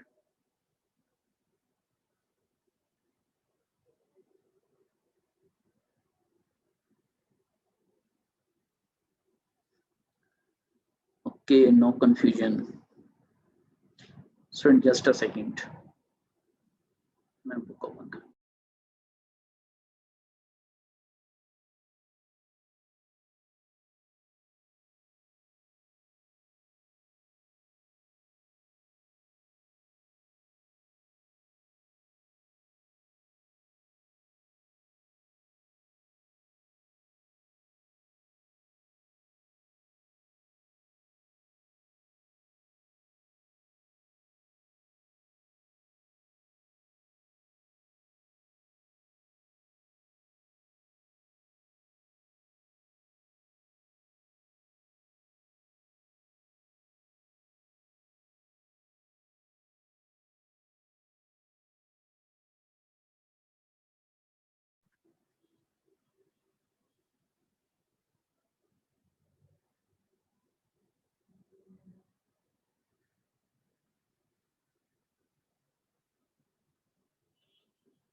अच्छा जी स्टूडेंट्स, सबको क्लियर है?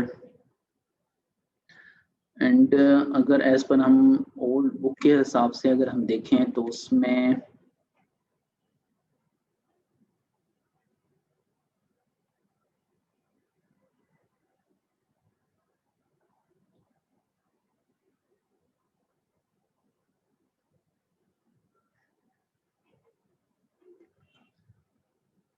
अच्छा, इसमें ना आपका थोड़ा पोर्शन शायद इसमें इग्नोर कर दिया गया है।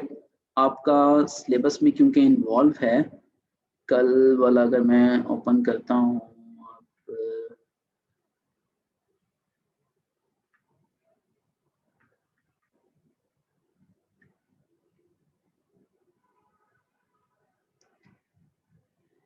ये प्रोसेस ऑफ लेजिस्लेशन है, लीगल सिस्टम इन पाकिस्तान है। ये है कुछ identified briefly explain the structure of the course in Pakistan. ये कि आपका बुक में इंक्लूड नहीं है ये।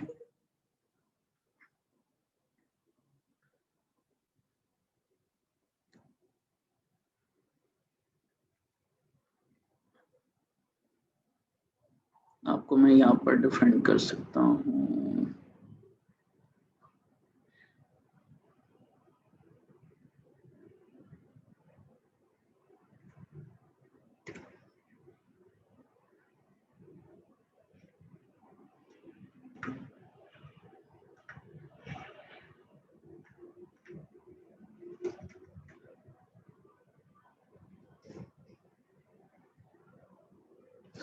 किसी यहाँ पर स्टूडेंट के पास ओल्ड बुक पड़ी हुई है?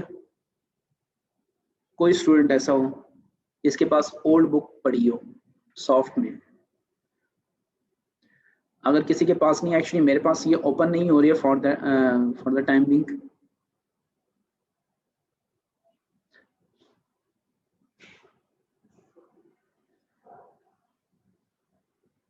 अच्छा जी, आपके पास है तो स्पीडली ज़रा कैन यू यहीं पर ही आप कॉपी पेस्ट कर सकते हैं, इसी में जूम के ऊपर ही यहाँ पर आप अपलोड कर सकते हैं ताकि सबके पास आ भी जाए और मेरे पास भी आ जाए टाइम शायद। ओल्ड बुक कैफ की।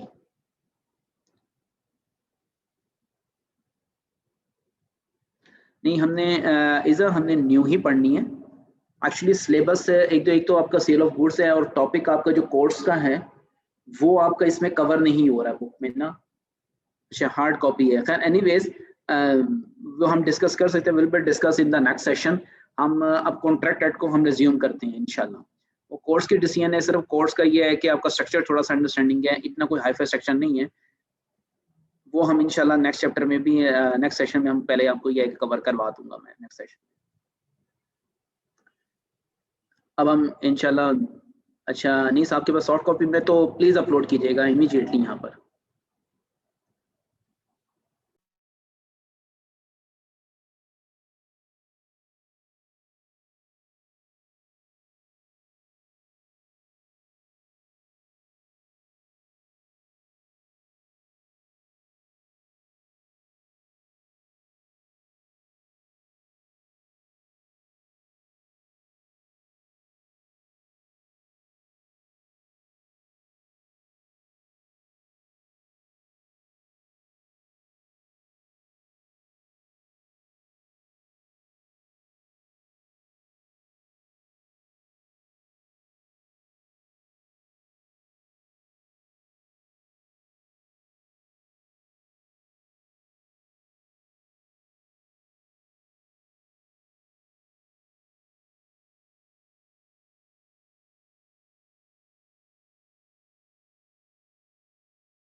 ऐसे ही यहीं पर आप ग्रुप में भी है, जूम के ऊपर भी आप शेयर कर सकते हैं।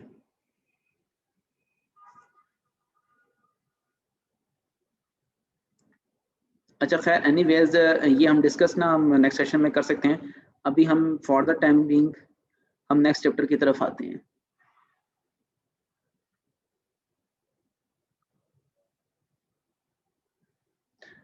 ओके, मैं अपने पास से मैं ग्रुप में शेयर करवा दूंगा, डोंट वरी।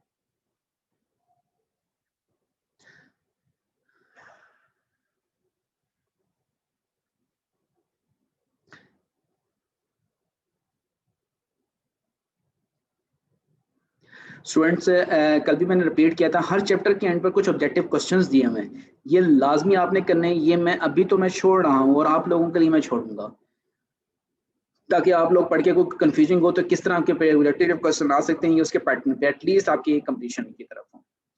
एनीवेज अब हम देखिए सेकंड चैप्टर की तरफ आते हैं, introduction to the law of contract.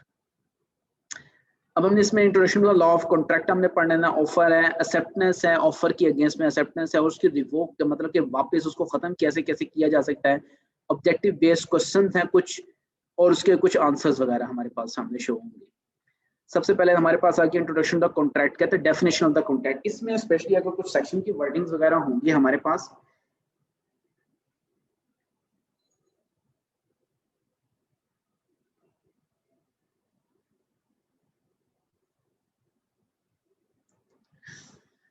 सबसे पहले हमने पढ़ना है definition of the contract. The law governing contracts between person in the contract act क्या है कि 1872, an agreement enforceable by law is a contract. अच्छा स्टूडेंट, यहाँ पर थोड़ा सा ना माइंड सेट करके बिल्कुल कंसंट्रेशन से आपने चीजें मेरे वर्ड सुनने हैं आहिस्ता आहिस्ता। कॉन्ट्रैक्ट पे कहते हैं हर एग्रीमेंट कॉन्ट्रैक्ट नहीं होता, हर कॉन्ट्रैक्ट जो होता है वो एग्रीमेंट जरूर होता है। वो कैसे हैं ये मैं आपको भी बता देता हूं। देखें,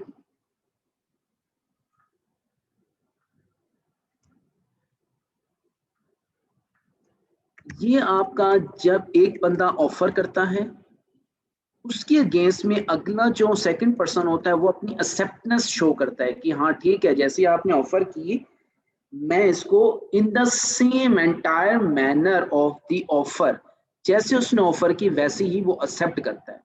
जब ऑफर की एक्सेप्टेंस मिल जाती है तो वो एक प्रॉमिस बनता है, और ये जब प्रॉमिस बनता है तो प्रॉमिस को हम क्या कहते हैं, एग्रीमेंट। और एग्रीमेंट को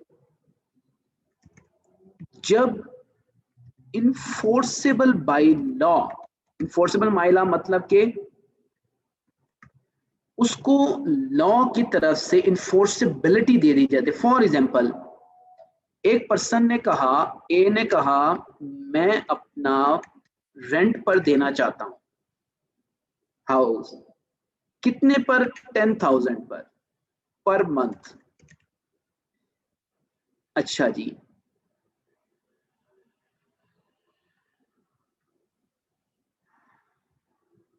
second,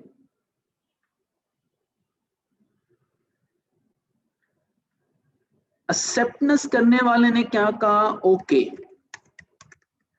I agree with you with your offer. ये बन गया हमारा, बी ने किया ओके।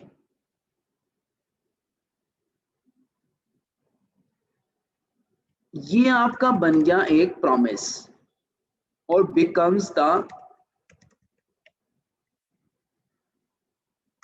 एग्रीमेंट। अच्छा, अब इनफोर्सेबल का क्या मतलब है? अब ये सारी की सारी चीजें जो कंडीशन है, आपने एक स्टाम्प पेपर लिया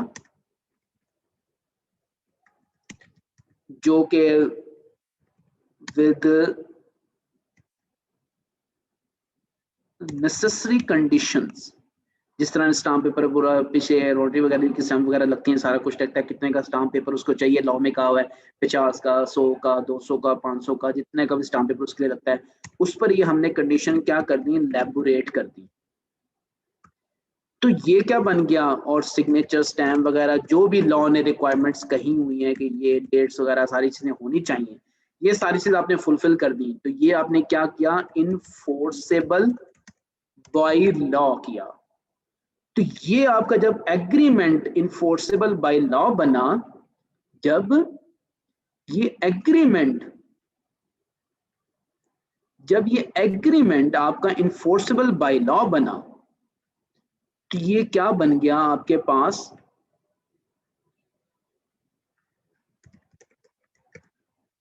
एक कॉन्ट्रैक्ट बन गया। तो हमने भी यहां पर यही कहा हुआ है, an agreement enforceable by law is a contract. तो इसलिए मैंने कहा एग्रीमेंट जब तक इनफोर्सेबल नहीं होगा बाय लॉ तो वो कॉन्ट्रैक्ट नहीं बनेगा। तो क्या हम कह सकते हैं,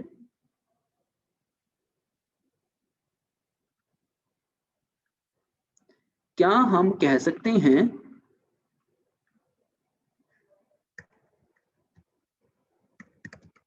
agreement plus enforceability is equal to contract? So हम कह सकते हैं कि हर कॉन्ट्रैक्ट एग्रीमेंट जरूर होता है, लेकिन हर एग्रीमेंट कॉन्ट्रैक्ट नहीं होता, कि टिल दैट टाइम जब तक इनफोर्सेबिलिटी ना हो उसकी। यहां तक कि इन कॉन्ट्रैक्ट का किसी को किसी किस्म का डाउट हो तो प्लीज मुझे बताएं जरा। क्लियर है? देन हम आगे चलते हैं।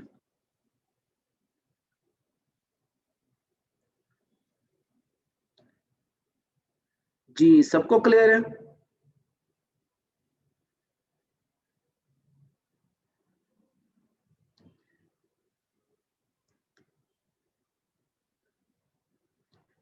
अगर आप लोगों ने नोट करना है तो यू मे नोट, जल्दी से ये चीज बेशक आप नोट कर सकते हैं।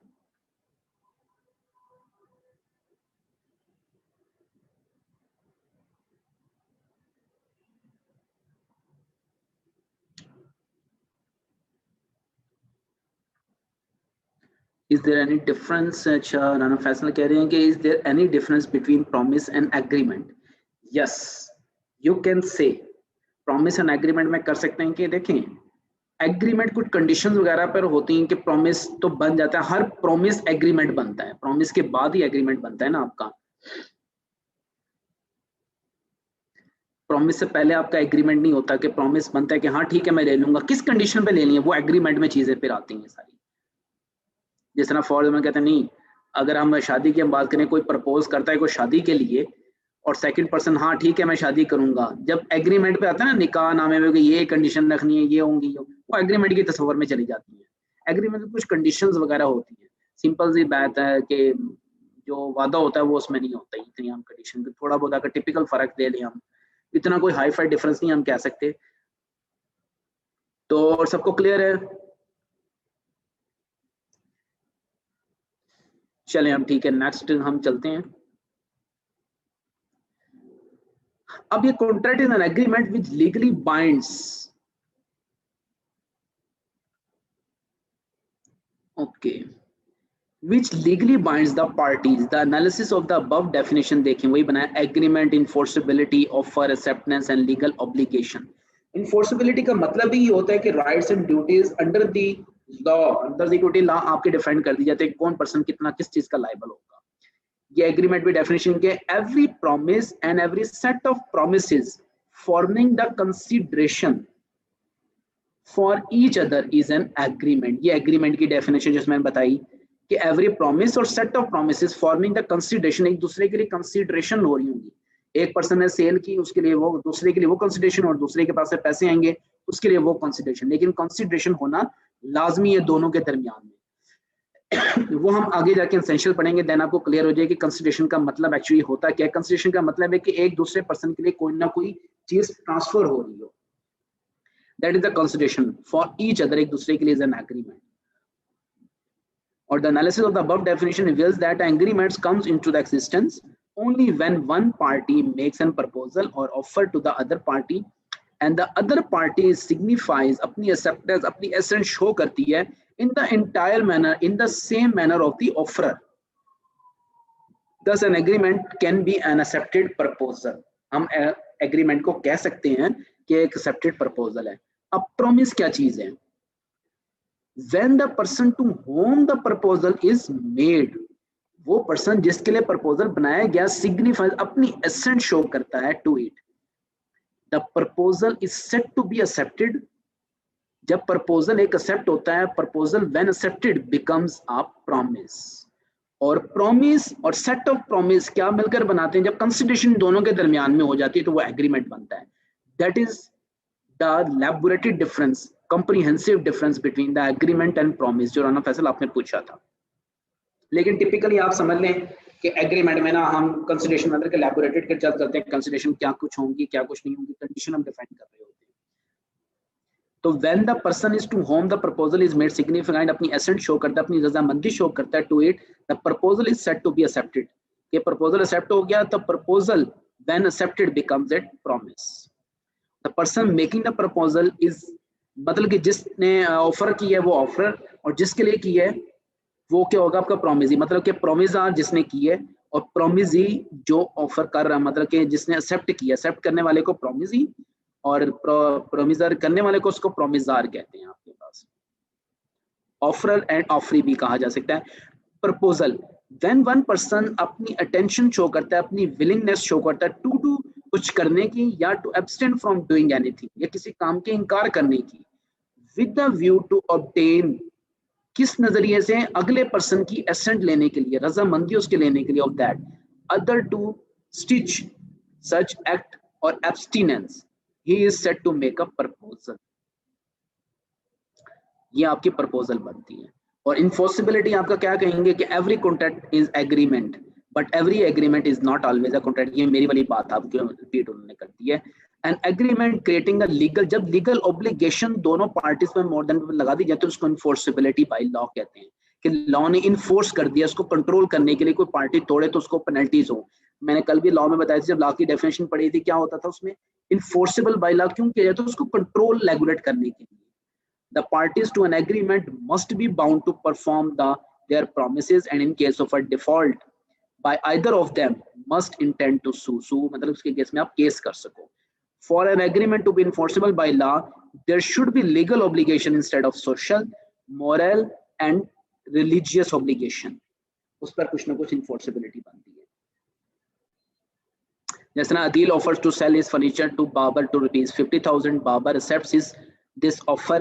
In this agreement, if there is a default by other party, an action for the breach of contract can be enforced through a court of law, provided all the essential element of the valid contract, जो एक contract के अंदर होनी चाहिए, मतलब कि promise होना चाहिए, प्रॉमिसर उसको प्रॉमिस को एक्सेप्ट होना चाहिए, सेट ऑफ प्रॉमिसेस होना चाहिए, वैलिडिटी आपकी होनी चाहिए, ऑब्जेक्ट आपका वैलिड होना चाहिए, टाइम स्पैन होना चाहिए, हर चीज कंट्रोल में हो.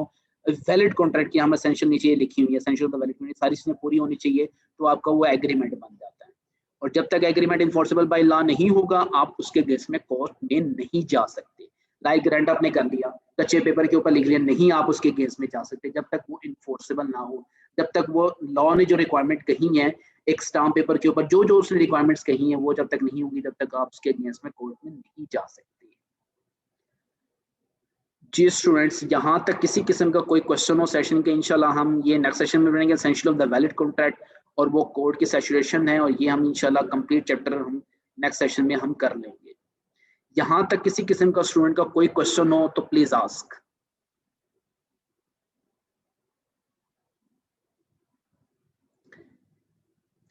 जी अच्छा अनीस, आपको कोई क्वेश्चन नहीं है? जी राना फैसल, इज़ा, बिलाल. अच्छा इन्फोर्सिबिलिटी रिपीट कर देते हैं. अर्शद जी ठीक है, इन्फोर्सिबिलिटी मैं रिपीट कर देता हूँ. देखें इन्फोर्सिबिलिटी उसने यही कही है, चलें वहीं से मैं रिपीट कर देता हूँ ताकि आपको मजीद अंडरस्टैंडिंग हो जाए. कहता है every contract is an agreement. ये तो उसने मेरी वाली बात की है जो ऊपर मैंने बताई भी थी, but every agreement is not always a contract, क्योंकि कॉन्ट्रैक्ट में एग्रीमेंट को इन्फोर्सेबल होना लाजमी होता है. जब तक हम लॉ के थ्रू इस पर इन्फोर्सिबिलिटी नहीं करेंगे, जब तक वो कॉन्ट्रैक्ट नहीं बनता. तो an agreement creating a legal, जब वो एग्रीमेंट लीगल ऑब्लिगेशन, एक दूसरे पर जिम्मेदारियां कुछ आयद कर देगा कि आपने ये करना है और हमने ये करना है, इसको हम क्या कहते हैं? Enforceability by law. लेकिन लॉ के थ्रू इन्फोर्स कर देते हैं, कंट्रोल हम लगा देते हैं कि यार हमने स्टाम्प पेपर के ऊपर लिखा हुआ है कि आपने हर महीने की 10 तारीख को पैसे देने हैं. क्या किया? इन्फोर्सेबल किया. तो हमने कंट्रोल से एक चेक लगा दिया उस पर कि 10 तारीख को आपने देना है. ये लीगल बाइंडिंग दोनों पार्टीज पे होगी, एक ने देना है और दूसरे ने लेना है. Legal binding, that is the enforceability. तो the parties to an agreement must be bound हो जाती हैं दोनों टू परफॉर्म देयर प्रॉमिस, अपने अपने प्रॉमिस को पूरा करने के लिए. और अगर कोई बंदा डिफॉल्ट करता है तो उसके केस में आप सू कर सकते हो, मतलब कि उसके केस में केस कर सकते हो आप. And for an agreement to be enforceable by law there should be legal obligation होनी चाहिए. इंस्टेड ऑफ कोई सोशल में कह दूंगा नहीं यार सोसाइटी में ये चीज डॉगी रखना यहाँ पर मना है तो मैं आपके अगेंस्ट में केस कर दूंगा, नहीं. सोसाइटी की कुछ नहीं होनी चाहिए, मॉरल को एथिकल वैल्यूज वही होनी चाहिए, वो should be legal obligation create होनी चाहिए. ये नहीं कि सोसाइटी ने कहा है तो ठीक है अदरवाइज नहीं. सोसाइटी की वजह से नहीं, लॉ ने ऑब्लिगेशन क्रिएट की. Are you getting my point? Now have you cleared the concept of enforceability? जी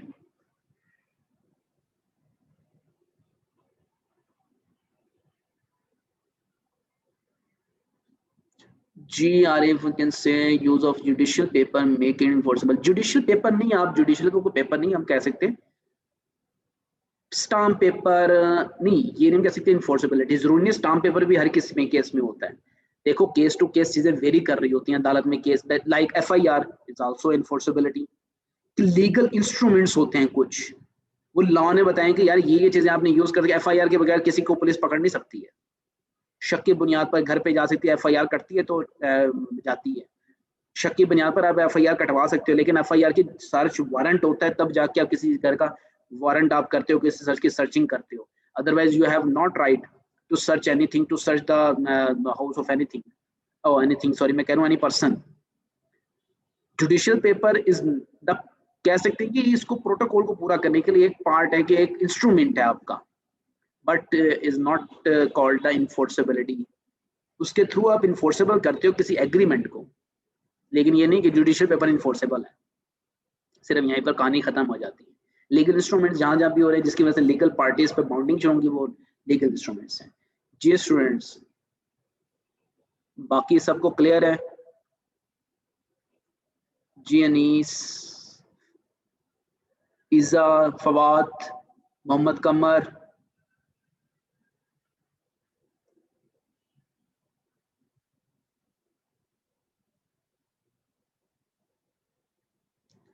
अच्छा अब टाइम तो खैर ख़त्म होने वाला है, क्लियर है, ठीक है।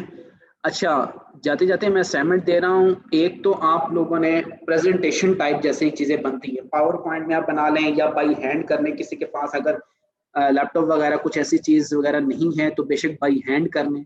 आप अपने नोट्स बनाने सॉफ्ट में बनाने, सॉफ्ट में बनाए, वट एवर यू वांट, जिस मेथड में आप चाहते हैं। लेकिन मुझे नेक्स्ट लेक्चर से पहले मैं आपको ईमेल में शेयर कर देता हूँ, ग्रुप में भी ईमेल शेयर कर दूंगा, एंड उस पर मुझे आपने ईमेल करनी है प्रेजेंटेशन, एटलीस्ट एक तो सोर्सेज ऑफ लेजिस्लेशन मैं ग्रुप में भी कर दूंगा, आप बेशक नोट डाउन भी कर सकते हैं।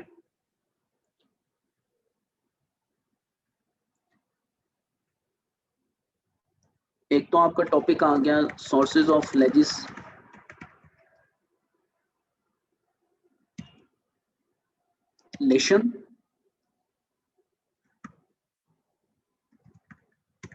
Process of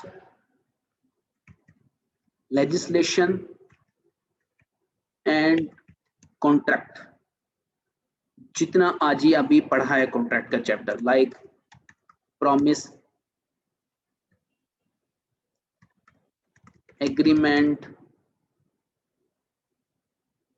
and structure of contract, like बनता कैसे है, जिस तरह एक चार्ट टाइप होता है। ये प्रेजेंटेशन टाइप आप लोगों ने बनानी है। फर्स्ट ये है आपका, second this one and third this one. और ये बिफोर लेक्चर एटलीस्ट मुझे वेडनेसडे को 1 डे बिफोर मुझे सारी प्रेजेंटेशन डेवलप हो जाए, ताकि कि आप लोगों को मुझे पता चले, क्लियर हो। और ये असाइनमेंट्स आपकी कम्प्लीमेंट्री है, पार्ट ऑफ योर लेक्चर्स। जी students, thank you very much. इंशाल्लाह हम नेक्स्ट चैप्टर में मिलते हैं। Okay, take care, bye bye, अल्लाह हाफिज़।